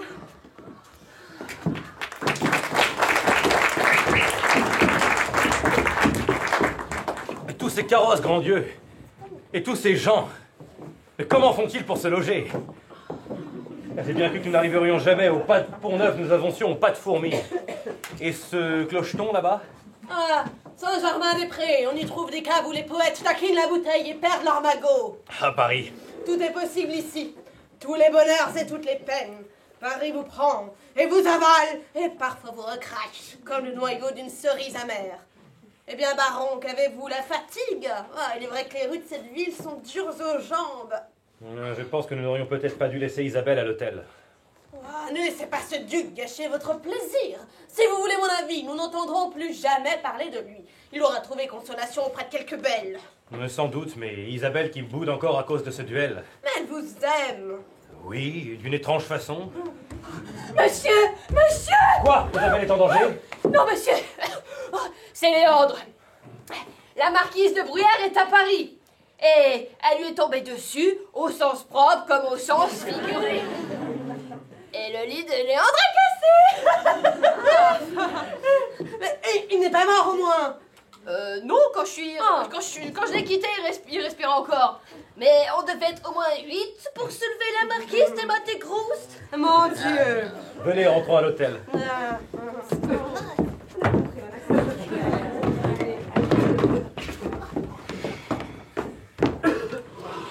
Triste époque pour les voleurs, mon cher Agostine. L'autre jour, j'ai arrêté sur le Pont-Neuf un gaillard d'assez bonne apparence. Je lui ai demandé la bourse ou la vie, la routine, quoi. Il m'a jeté sa bourse, mais il n'y avait même pas 3 pièces à l'intérieur et son manteau n'était même pas doublé. Au lieu d'être la voleuse, j'étais la volée. Sans un vieux cornard jaloux qui m'emploie pour bâtonner les amants de sa femme, je n'aurais même pas gagné ce mois-ci de quoi boire de l'eau. Et tu sais que je n'en bois jamais. Mais en quel temps vivons-nous, mon Dieu? Les rancunes s'en vont à volo, le sentiment de la vengeance se perd, ce siècle embourgeoisé s'énerve au lieu de se battre. Et les mœurs deviennent d'une fadeur, mais qui me dégoûte. À qui dis-tu? Je monte sur Paris pour remonter mes finances. Et que nenni, la vie est plus chère qu'ailleurs. Et la mort ne rapporte plus rien. Hier, j'ai envoyé un bourgeois dans l'autre monde. Ça a à peine pu payer mon coucher. Pour le prix d'une chambre ici, on loue un château en Gascogne. Lequel d'entre vous est Lamponde? C'est moi, monsieur. Mais dans quelques vers, je garantis rien. J'ai un travail pour vous. S'il s'agit de tuer, je suis votre homme. Le vol m'ennuie, je renonce, je trouve l'assassinat plus noble. Et encore faut-il que l'attaqué se défende. Les victimes sont si lâches de nos jours que ça me dégoûte. Un peu de résistance donne du cœur à l'ouvrage, vous ne trouvez pas? Oh, pour ça, soyez tranquille. Vous trouverez à qui parler. Tant mieux. Il y a longtemps que je ne me suis escrimée avec quelqu'un à ma hauteur. Et il y aura peut-être aussi une femme à enlever. Non, pour ça, vous voyez avec Agostine, moi je n'enlève pas les dames, j'ai des principes. Mais rassurez-vous, c'est un homme d'honneur. Il exécute les commandes qu'on lui fait dans les délais voulus et il prend sur lui les risques de police. Parfait. Eh bien, oh là là, qu'est-ce que vous attendez? La scène est finie. Débarrassez-nous donc les planches. Du rythme, que diable. Du rythme. Mais j'avais encore une longue tirade sur les mollesses de ce siècle. Mais la tirade a été coupée. Quoi? C'est une honte. Si vous n'étiez pas notre auteur. Devant, j'ai dit. Non, non. Pas vous, Vidalinck. Vous êtes de la scène suivante. Ah bon? Oui. Mais en Dame Léonarde. En Dame Léonarde? Mais je n'aurai jamais le temps de changer. Ah, il le faudra pourtant. Je vois le duc en coulisses. Il piétine. Dame Léonarde a un rendez-vous avec le duc? Oui, mais pour affaire. Ah? D'ailleurs, tenez, le voilà. Mais je ne suis pas prêt. Ah, ça va. Dame Léonarde, je vous ai fait venir pour m'entretenir avec vous sur les moyens de séduire cette farouche Isabelle. Eh bien, quelque chose ne va pas? Non. Dites-moi, est-elle toujours entière de son cigognac? Toujours. La jeunesse a des entêtements bizarres qui ne s'expliquent point. Au paradis terrestre, Isabelle eût été femme à ne point écouter le serpent. Mais c'est à devenir fou de rage que de penser que ce provincial réussit là où j'échoue, et dans les bras de sa maîtresse se raille de ma déconvenue. Votre seigneurie peut s'épargner cette peine. La tendresse de ses parfaits amants est toute platonique et se contente de quelques baisers sur la main ou sur le front. C'est pour cela qu'elle dure. Satisfaite, elle s'éteindrait d'elle-même. Et Cigognac s'en contente? Cigognac obéit aveuglément aux ordres de sa maîtresse et accepte tous les sacrifices qu'elle lui impose. Ceci change tout. Il faut que je trouve Vidalinck. Vidalinck! Oui? Vidalinck! Et où reste-t-il donc? Vidalinck! Vidalinck! Ah! Continuez. Enfin, je vous trouve. Oui, continuez.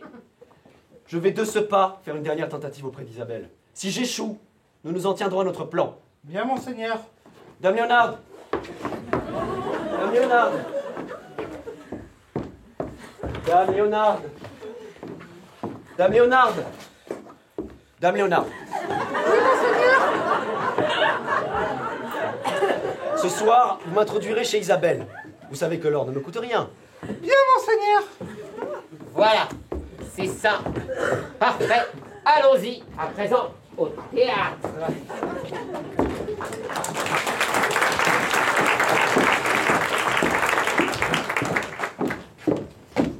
Mes amis, je tiens ici la pièce d'un jeune auteur normand qui promet beaucoup. Ah, bonsoir, Dame Léonarde. Avez-vous prévenu Isabelle que nous l'attendions? Elle arrive. Très bien. La pièce s'appelle L'illusion comique. Oh, bon titre! Ben, c'est nouveau, mais c'est beau. Les vers sont bien tournés et il y a un rôle de Madame Or superbe. Pensez-vous vraiment que débuter à Paris avec un si jeune auteur soit une très bonne idée? Et la coquette y a-t-elle un joli rôle? Comment s'appelle l'auteur? Ah, Corneille, il nous vient de Rouen. Et il y retournera bientôt, croyez-moi, avec un nom pareil. Corneille.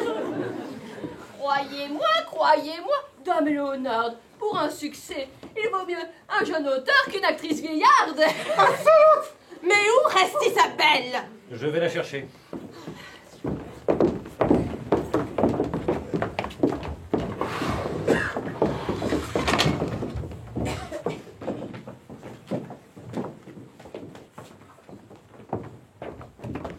Ne criez pas, vous ne pouvez aucun mal. Mon entrée dans cette chambre est, j'en conviens, un peu cavalière. Et pour vous voir, j'affronte votre colère. Mon amour se met à vos pieds, suppliant et timide au risque de vous déplaire. De grâce, monsieur, relevez-vous. Cette position ne vous convient point. Je ne suis qu'une actrice de province. Oubliez un caprice passager et portez ailleurs des vœux que tant de femmes seraient heureuses de combler. Ne rendez pas les reines, les duchesses ou les marquises jalouses à cause de moi. Et que m'apportent toutes ces femmes, si c'est votre fierté que j'adore? Si vos rigueurs ont plus de charme à mes yeux que les faveurs des autres? Si votre modestie excite ma passion jusqu'au délire? Il faut que vous m'aimiez, ou que je meure. Ne craignez rien. Je ne demande rien d'autre que de pouvoir vous faire la cour et d'attendrir votre cœur comme font les amants les plus respectueux. Épargnez ces poursuites inutiles, et j'aurai pour vous, à défaut d'amour, une reconnaissance sans bornes. Mes hommages ne sont pas une insulte. Pourquoi les repousser? Vous n'imaginez pas la vie splendide que j'ouvrirai devant vous si vous consentiez à m'accueillir. Ne détournez pas ainsi le regard. Ne gardez pas ce silence de mort. Ne poussez pas au désespoir cette passion qui peut tout, excepté renoncer à elle-même et à vous. À une autre, je dirais, dans mes châteaux, dans mes hôtels, prenez ce qu'il vous plaira. Menez le train d'une reine. Éblouissez Paris, qui pourtant ne s'étonne guère. Mais tous ces appâts sont trop vulgaires pour une âme telle que la vôtre. Regardez-moi, vous avez vaincu le duc de Vallombreuse. Vous le menez captif derrière votre char. Ce prisonnier est trop illustre pour mes chaînes, et je ne voudrais pas contraindre une liberté si précieuse. Dites plutôt que vous êtes folle de Sigognac! Voilà l'unique raison de votre vertu. Qu'a-t-il donc pour vous charmer de la sorte? Ne suis-je pas plus beau, plus noble, plus riche, aussi jeune, aussi spirituel, aussi amoureux que lui? Il a du moins une qualité qui vous manque, celle de respecter ceux qu'il aime. C'est qu'il n'aime pas assez.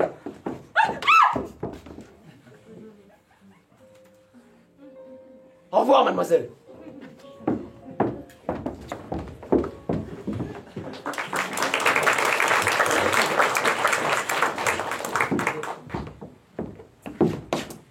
N'ayez crainte, baron.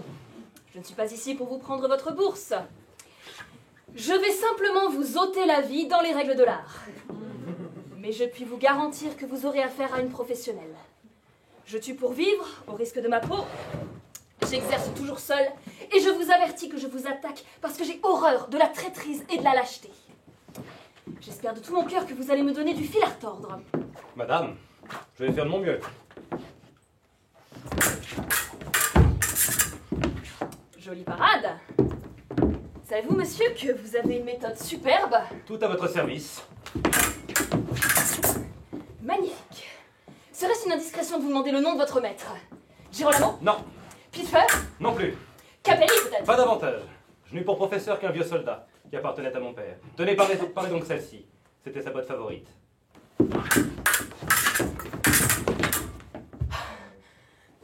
Diable! En plein jour, vous m'auriez perforé. Faites attention. Je vais essayer sur vous ma botte secrète. Jusqu'à présent, ce coup d'épée infaillible a toujours tué son homme. Si vous le parez, je vous l'apprends. C'est mon seul héritage et je vous le lèguerai parce que je n'avais encore jamais rencontré quelqu'un que je pensais capable de l'exécuter.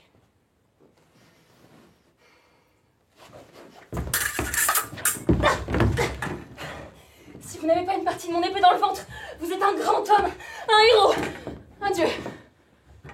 Non, je ne suis pas touché, mais... S'il s'agit de Dieu, je serai alors aussi magnanime que lui. J'aurais pu vous clouer sur place, mais n'en ferai rien car vous m'avez amusé. Vous pouvez partir. Baron, permettez-moi d'être désormais votre admiratrice, votre esclave, votre chien. On m'avait payé pour vous tuer. J'ai même reçu des avances que j'ai mangées d'ailleurs. Mais c'est pas grave, je volerai pour rendre l'argent. Votre serviteur.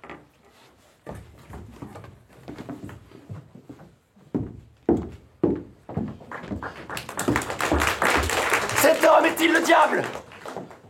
J'étais sûr de l'emporte pourtant. Elle a couché sur le carreau 37 hommes déjà, et pas un ne se relevait. Elle en aurait tué 1000 que ça change rien à l'affaire. Sigognac est toujours debout. Sigognac, Sigognac, Sigognac. Oh, ce nom que sonne comme ces moustiques qui toute une nuit durant viennent vous narguer dans l'oreille et vous empêchent de trouver le sommeil. Qu'à cela ne tienne, capitaine Fracasse. Si je ne peux vous prendre la vie par l'épée, je vous l'ôterai par l'absence de celle qui vous emplit le cœur. Es-tu sûr au moins que cette fois, tes hommes ont tout fait comme il faut? Isabelle a quitté l'hôtel pour rejoindre la troupe. Mes hommes l'attendaient. Soyez certains qu'elle n'arrivera jamais au théâtre. Tiens, d'ailleurs, si ça se trouve, à l'heure qu'il est, et s'il n'y a pas trop de circulation, ils ont peut-être même déjà quitté Paris. Je la tiens, l'orgueilleuse. Et je saurais bien la réduire. Je me montrerai si passionné, si galant, si persuasif, qu'elle s'étonnera bientôt elle-même de m'avoir tenu rigueur si longtemps. Je la verrai se troubler, baisser les paupières, et quand je la tiendrai dans mes bras, elle penchera sa tête contre mon épaule pour y cacher sa pudeur et sa confusion. Dans un baiser, elle me dira qu'elle m'a toujours aimé, et que ses fuites n'étaient que pour m'enflammer mieux. Mais quand j'aurai son âme et son corps, alors Isabelle, je me vengerai de tous tes affronts.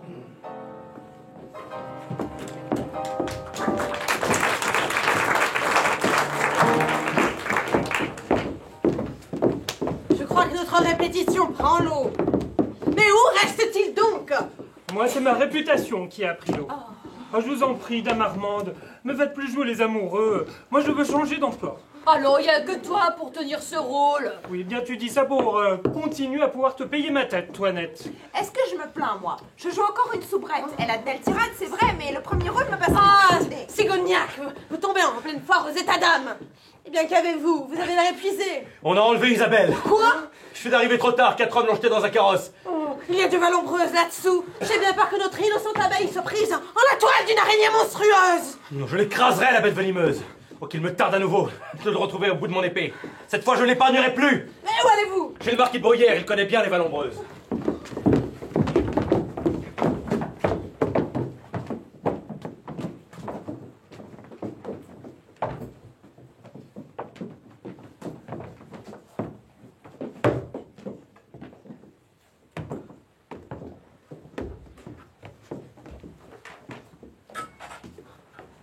Mademoiselle, calmez-vous, de grâce. On ne vous veut aucun mal.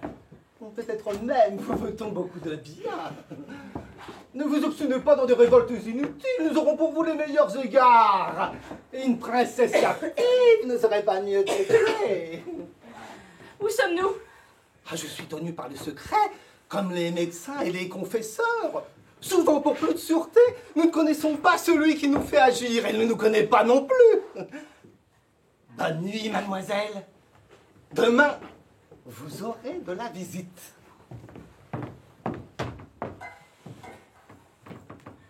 Qui est là? Allons, montrez-vous, qui est là? Toi? Un jour, tu m'as offert ce collier. C'est à mon tour maintenant de te faire un cadeau. Un couteau est un ami fidèle, il ne trahit jamais son métier. Aiguise la pointe au marbre de la cheminée, repasse la lame sur le cuir de ta chaussure. Qui veut se défendre, prépare ses armes. Tu es belle. Si j'avais une robe comme toi, peut-être qu'Agostine m'aimerait. Comment es-tu entrée dans cette chambre? Je danse sur la pointe des grilles, je passe par le trou des serrures. La nuit est mon amie. Et sais-tu où nous sommes? Au château appartenant au seigneur qui a beaucoup d'argent et beaucoup d'amour pour toi. Valombreuse. C'est ce nom-là, oui. Tu le hais et tu souhaites pouvoir y échapper? Oui, mais c'est impossible. Un fossé profond entoure le château. Je me moque des serrures, des murailles et des douves. Je peux sortir de la prison la mieux fermée et m'envoler dans la lune aux yeux du geôlier. Si tu le souhaites, avant que le soleil ne se lève, le capitaine Fracas saura où est cachée celle qu'il cherche. Et s'il me fait confiance, demain tu seras sauve. Tu ferais ça? Tiens, donne cette bague au capitaine. C'est ce que j'ai de plus précieux. Avec ça, il te suivra n'importe où. Tu es la première personne qui ose me confier ce qu'elle a de plus précieux. Je ne te décevrai pas. Va, dépêche-toi, j'entends du bruit. File!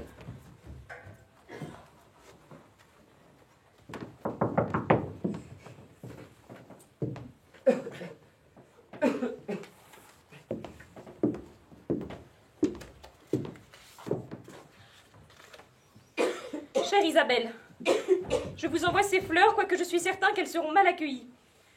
Quel que soit le sort que vous leur réservez, et même si vous les jetez par la fenêtre en signe de dédain, elles obligeront votre pensée à s'arrêter un instant. Ne fût-ce que pour le maudire sur celui qui se déclare, en dépit de tout, votre adorateur Vallombreuse.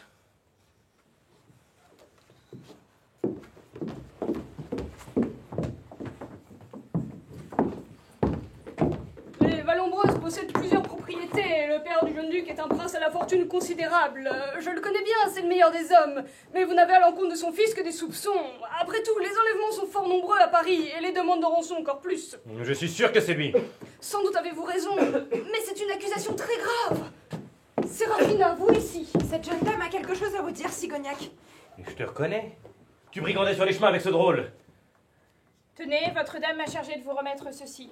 Mais tu sais donc où elle se trouve? Puis-je? Elle est au château de Vallombreuse, j'ai promis de vous y conduire. Me laisserez-vous cette bague, baron? J'en ferai bon usage, rassurez-vous. Je vous fais confiance, marquis, et prends congé de vous. Chaque minute de perdu est une aiguille enfoncée dans mon cœur. Eh bien, où allez-vous? Je suis le père du duc de Vallombreuse. Vous l'avez devant vous. Abrégeons ses sorties et ses entrées, et allons à l'essentiel. Votre insistance a frappé à ma porte, a tiré mes domestiques d'un profond sommeil. Et votre nom, glissé à mon oreille, m'a tiré de ma couche, et me voici devant vous. Bien. Je me lance.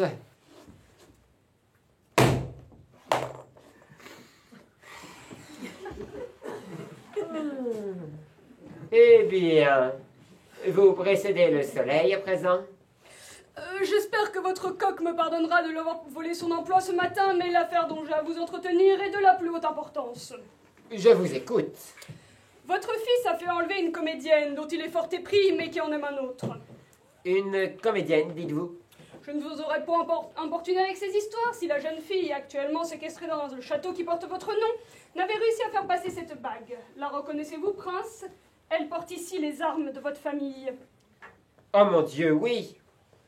J'ai offert ce bijou il y a fort longtemps. Vous venez de me réveiller, vous m'aviez déjà réveillé le corps, vous venez de me réveiller l'âme avec tout son cortège de souvenirs et de remords.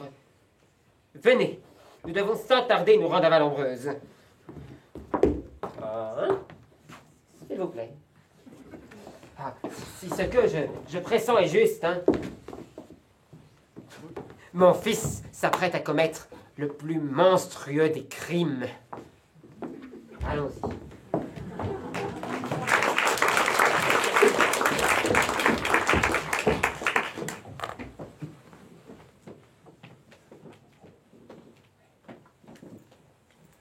Monsieur le duc demande si vous pouvez les recevoir. Je suis prisonnière. Ma réponse n'est pas plus libre que ma personne. Je n'ai aucun moyen d'empêcher le duc d'entrer dans cette chambre où je ne puis sortir. Sa visite, je ne l'accepte pas, je la subis. Qu'il vienne, s'il lui plaît de venir.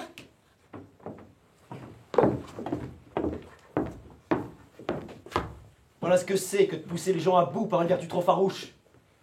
N'ayant plus d'espoir, ils en sont réduits aux dernières extrémités. Comment voulez-vous, duc, que j'éprouve pour vous autre chose que de la répugnance face au procédé abject dont vous avez usé pour me forcer?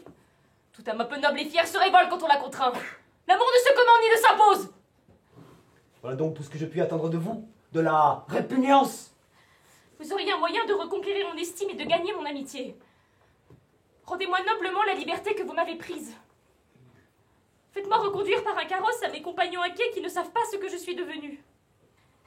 Et laissez-moi reprendre mon humble vie de comédienne. Quel malheur que vous me demandiez la seule chose que je ne saurais vous accorder sans me trahir moi-même. Que ne désirez-vous un empire? Un trône, je vous le donnerai. Une étoile, j'irai vous la chercher en escaladant le ciel. Mais vous voulez que je vous ouvre la porte de cette cage, où vous ne rentreriez jamais une fois sortis. C'est impossible. Je sais que vous m'aimez si peu, que je n'ai d'autres ressources pour vous voir que de vous enfermer. Et puis, cette captivité vous éloigne de celui que vous regrettez et que je hais. C'est peu, mais ma jalousie satisfaite se résout à ce mince bonheur. Et jusqu'à quand avez-vous l'intention de me retenir ici? Jusqu'à ce que vous m'aimiez, ou que vous me le disiez, ce qui revient au même. Enfin, résignez-vous, Isabelle. Est-ce un si grand malheur, après tout, que d'être éperdument aimé du duc de Vallombreuse? Vous n'aurez jamais de moi que mon cadavre. Vous m'étiez indifférent. À présent, je vous hais pour votre conduite outrageuse, infâme et violente. Jeune Cigognac. Par tous les diables, que tu me plais ainsi! Quand tu m'injuries, tes yeux prennent un éclat particulier. Ah! Tu aimes Cigognac? Tant mieux! Il n'en sera que plus doux de te posséder. Comme il est agréable d'embrasser des lèvres qui vous disent « Je te hais !» Cela a tellement plus de ragoût que cet éternel et fade « Je t'aime » dont les femmes vous écœurent. De mieux en mieux. Sais-tu au moins ce que cela fait que d'enfoncer une lame dans le corps d'un homme? Eh bien vas-y, frappe! Je ne me défends pas! Frappe! Tu me remercieras tout à l'heure en versant des larmes de joie. Jamais! Jouer les ingénus, c'est bien. Mais quel que soit ton talent, tu finiras par lasser. Je m'en vais élargir ton répertoire. Dans un instant, tu seras femme. Je vous en prie. Ton Cigognac est adroit à l'épée. Mais au lit, crois-tu qu'il t'apportera les étoiles? Je vous en prie, lâchez-moi. Cigognac n'est pas un homme. Sinon, il t'aurait déjà pris. Un crachat? C'est bien. C'est déjà quelque chose. Il faut sortir de l'enfance, Isabelle. Et des contes de fées.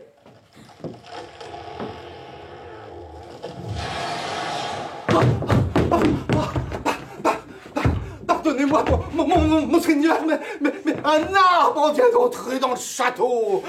Un arbre énorme. En brisant une fenêtre, il a servi de pont au capitaine Fracasse et à sa troupe. Cigognac est ici. Vous disiez que c'était pas un homme. Vous avez raison, c'est un dieu. Rassemblez vos gens et tuez-le. Voilà une réplique pour seigneur qui n'est pas digne de vous. Cigognac. Il était une fois un duc qui avait égaré son courage et laissé à ses valets le soin de régler ses querelles. Mais à la fin, retrouvé ses esprits et mourut en brave. Et vous, baron, connaissez-vous la fable de la cigogne? Une cigogne joua tant et tant avec son bec qu'à la fin il s'usa. Et l'animal à une autruche ressembla. Occupez-le, vous autres. Venez, Isabelle. Lâchez-moi. Lâchez-moi. Laissez-moi prendre le relais de votre épée. Rejoignez votre belle. À toi. Te voilà pour la première fois, mon ami, du mauvais côté de mon épée. En garde. Si tu me promets de rester neutre dans ce combat, je t'autorise à vivre. Oh, un cadavre ne serait pas plus neutre que moi. Viens, tu ne sens pas? Il y a comme une odeur de duel final dans l'air.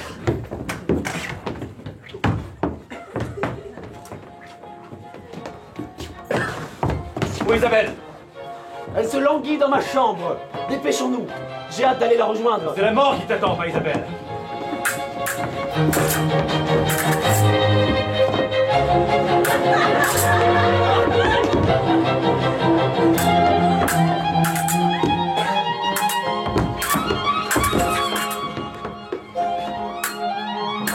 Ah! Va vous poser toucher. Ah! Ah! Eh bien, mademoiselle, de qui tenez-vous cet anneau? Je le possède depuis l'enfance. C'est l'unique héritage que j'ai reçu de ma mère. Et comment s'appelait-elle? Cornelia Prince. Cornelia? Je doute, marquis. Monsieur, en toute autre circonstance, je pourrais trouver étrange votre présence dans mon château. Mais je sais le motif qui vous a poussé à envahir cette demeure. La violence appelle la violence. Je fermerai les yeux sur ce qui vient d'arriver. Quant à vous, mon fils, vos équipés dépassent les bornes. La séquestration et le viol ne sont pas de la galanterie.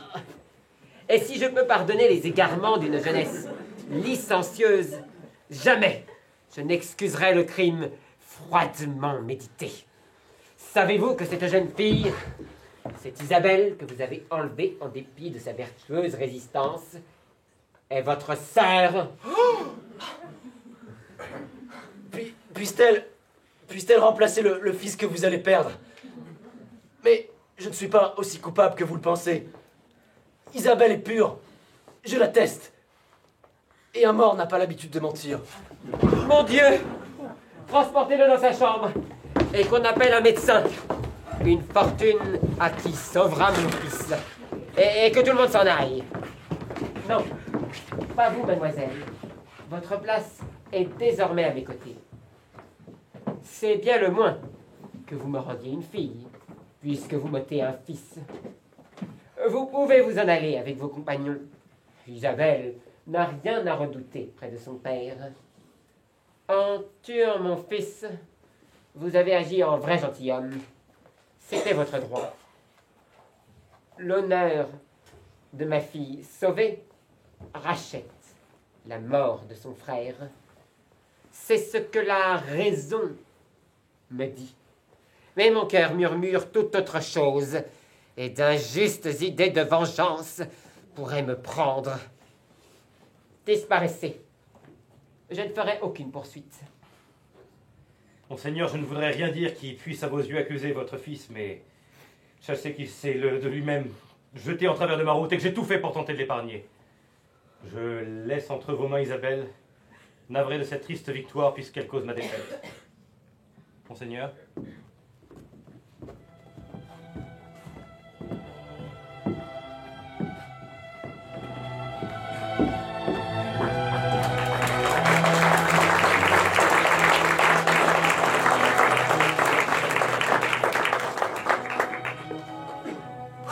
Enlevez la perruque, remettre la perruque, enlever la perruque, garder le château, faire attention au truc. Tu m'avais promis d'autres rôles.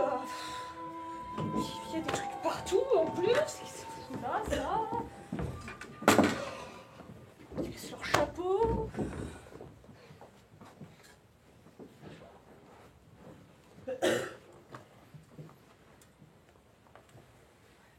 La fin du capitaine Fracasse. À petite journée, le baron de Sigognac regagna le château de ses ancêtres. Rien n'y avait changé de place. Le temps qui avait coulé si vite à Paris semblait s'être arrêté de nouveau. Les araignées somnolaient dans leur hamac grisâtre en attendant la venue de quelques mouches improbables. « C'est vous, monsieur le baron !» s'écria joyeusement Marthe. « Joyeusement ! Il a osé écrire joyeusement !» Eh bien, quoi, tu n'étais pas heureuse de me revoir? Mais si, bien sûr, mais vous avez l'air de souffrir. Eh bien, il me semble parfois que rien ne s'est passé. J'ai rêvé qu'une troupe de comédiens passait par ici, ils frappaient à la porte de ce château, et m'entraînaient avec elle dans son sillage, mais je n'ai pourtant pas bougé. Pourquoi aussi cette sotte espérance à vouloir me voir heureux? Mais vous n'avez pas rêvé, monsieur. Isabelle vous aime et son amour est bien réel. Mais peut-être, mais il y a désormais un cadavre entre nous. Et de quel front irais-je me présenter, les mains rouges du sang de son frère? Et quand bien même il me pardonnerait, le prince repousserait, mais en le maudissant, le meurtrier de son fils. En rentrant ici, j'ai vu le lit qui n'avait pas été refait. Isabelle avait dormi ici et l'on pouvait encore y voir l'empreinte moulée de son corps. Tu vas sans doute te moquer de moi, mais de peur d'en effacer les traces, j'ai préféré dormir dans un mauvais fauteuil. Depuis un mois. Ah, monsieur, vous tombez bien, j'ai 2 mots à vous dire. Et moi, je n'en ai qu'un. Mais ce mot efface tous les autres. C'est le mot « fin ». Je viens de porter le dernier chapitre chez mon imprimeur.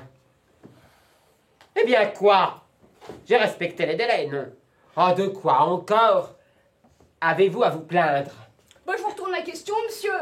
Qui donc vous a fait si mal pour que vous soyez obligé de vous venger sur ce pauvre baron? Le voilà revenu à son point de départ. Curieuse aventure en vérité, vous pouvez être fier de vous. Est-ce sa faute si vous n'êtes plus le Gauthier de vos 20 ans qui s'en allait tous les soirs, vêtu de son gilet rouge flamboyant, à la Comédie Française défendre Hernani de son ami Hugo?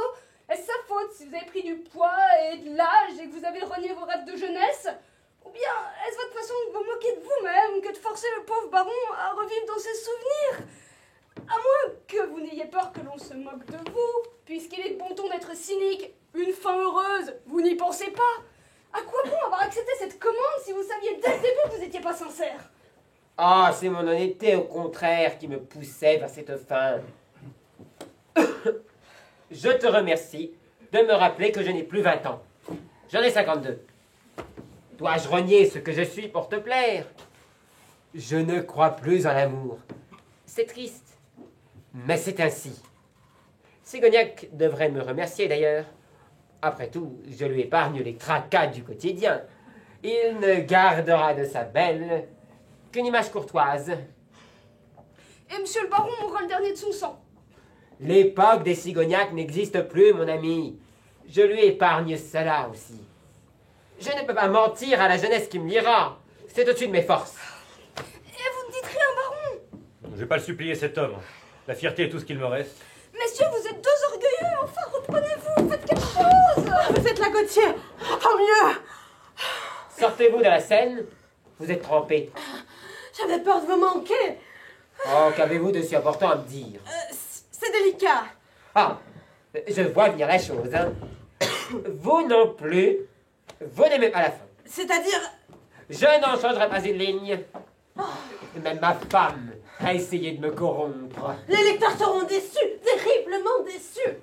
Et nous vendrons moins de livres que prévu. C'est ça. Parfaitement. Alors c'est une chose entendue, hein. L'art doit se soumettre à l'argent. Vous avez accepté des avances, Gauthier. Moi, j'ai pris tous les risques. Si vous laissez Sigognac dans son château, je suis ruinée. Allons. Mais ce n'est même pas là l'essentiel. Je me suis relevée plusieurs fois déjà. Non. La vérité, Théo, c'est que nous l'aimons, votre Sigognac. Et vous aussi, j'en suis certaine.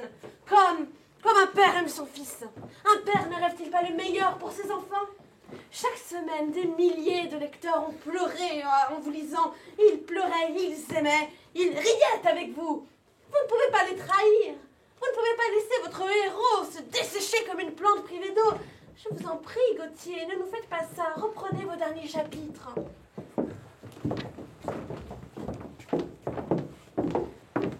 Votre gilet, monsieur. Ah, il est trop étroit. Il craquerait de partout. Qu'en savez-vous? Je vous préviens, il faudra que quelqu'un meure, car il en est ainsi. Quand l'un rit, l'autre pleure. La vie et la joie, et la douleur portent le même habit. Nous sommes prêts. Et pas trop de sentiments, hein. Juste ce qu'il faut. Non, nous serons sobres. Puis-je espérer qu'une riche baronne... Ça suffit. N'espérez rien du tout et reprenez vos rôles. Quoi, on recommence depuis le début? Dehors, je vous dis-je.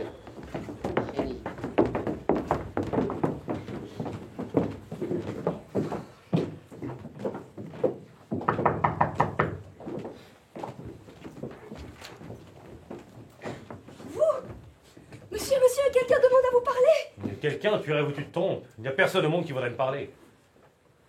Faites entrer. Est-ce vous, du coup, votre ombre, venue me tourmenter et compléter les fantômes déjà trop nombreux dans ce château? C'est moi-même, en chair et en os, aussi peu décédé que possible. Je ne sais si c'est la fortune promise par mon père, qui a soudain donné du talent à la médecine, ou simplement la chance, mais j'en suis sorti, baron. Je vous en prie, rengainez votre épée. Nous nous sommes battus 2 fois déjà, c'est assez. Je ne viens pas un ennemi. Pour vous prouver mes bonnes intentions, voici un brevet, signé du roi, vous accordant un régiment. J'ai tenu à vous apporter cette nouvelle favorable en personne. Pendant les 6 semaines que j'ai passées cloué au lit, j'ai senti la frivolité de bien des choses. L'amour que m'inspirait Isabelle s'est changé en amitié. Et nous ne sommes plus rivaux. Nous n'avons plus de raison de nous haïr. Dites-moi, monsieur, aimez-vous toujours ma sœur? Votre sœur, de tout mon sang, de tout mon corps et de toute mon âme. Autant et jamais plus qu'un homme n'a aimé une femme sur cette terre, où rien n'est parfait, sauf Isabelle. En ce cas, monsieur le capitaine des mousquetaires du roi, faites sceller votre cheval et cheminons botte à botte sur le chemin de Paris.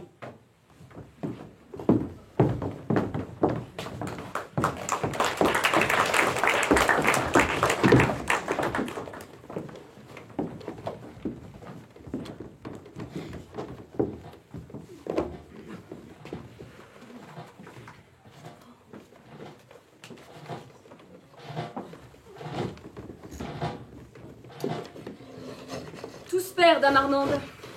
Même les exécutions ont du retard maintenant. Pauvre Agostine.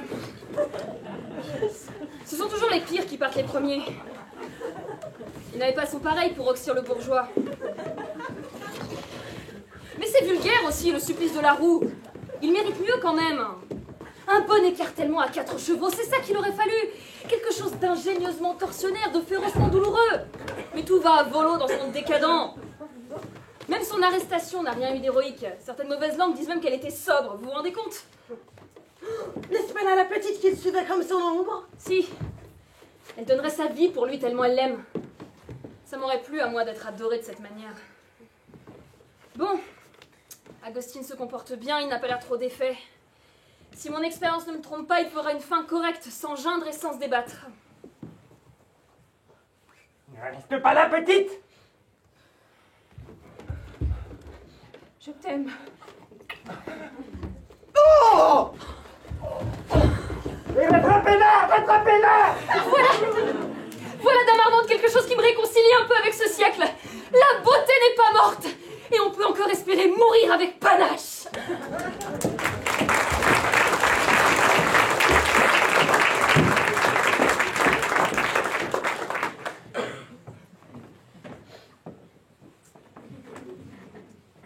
Monsieur le duc demande à vous rendre visite.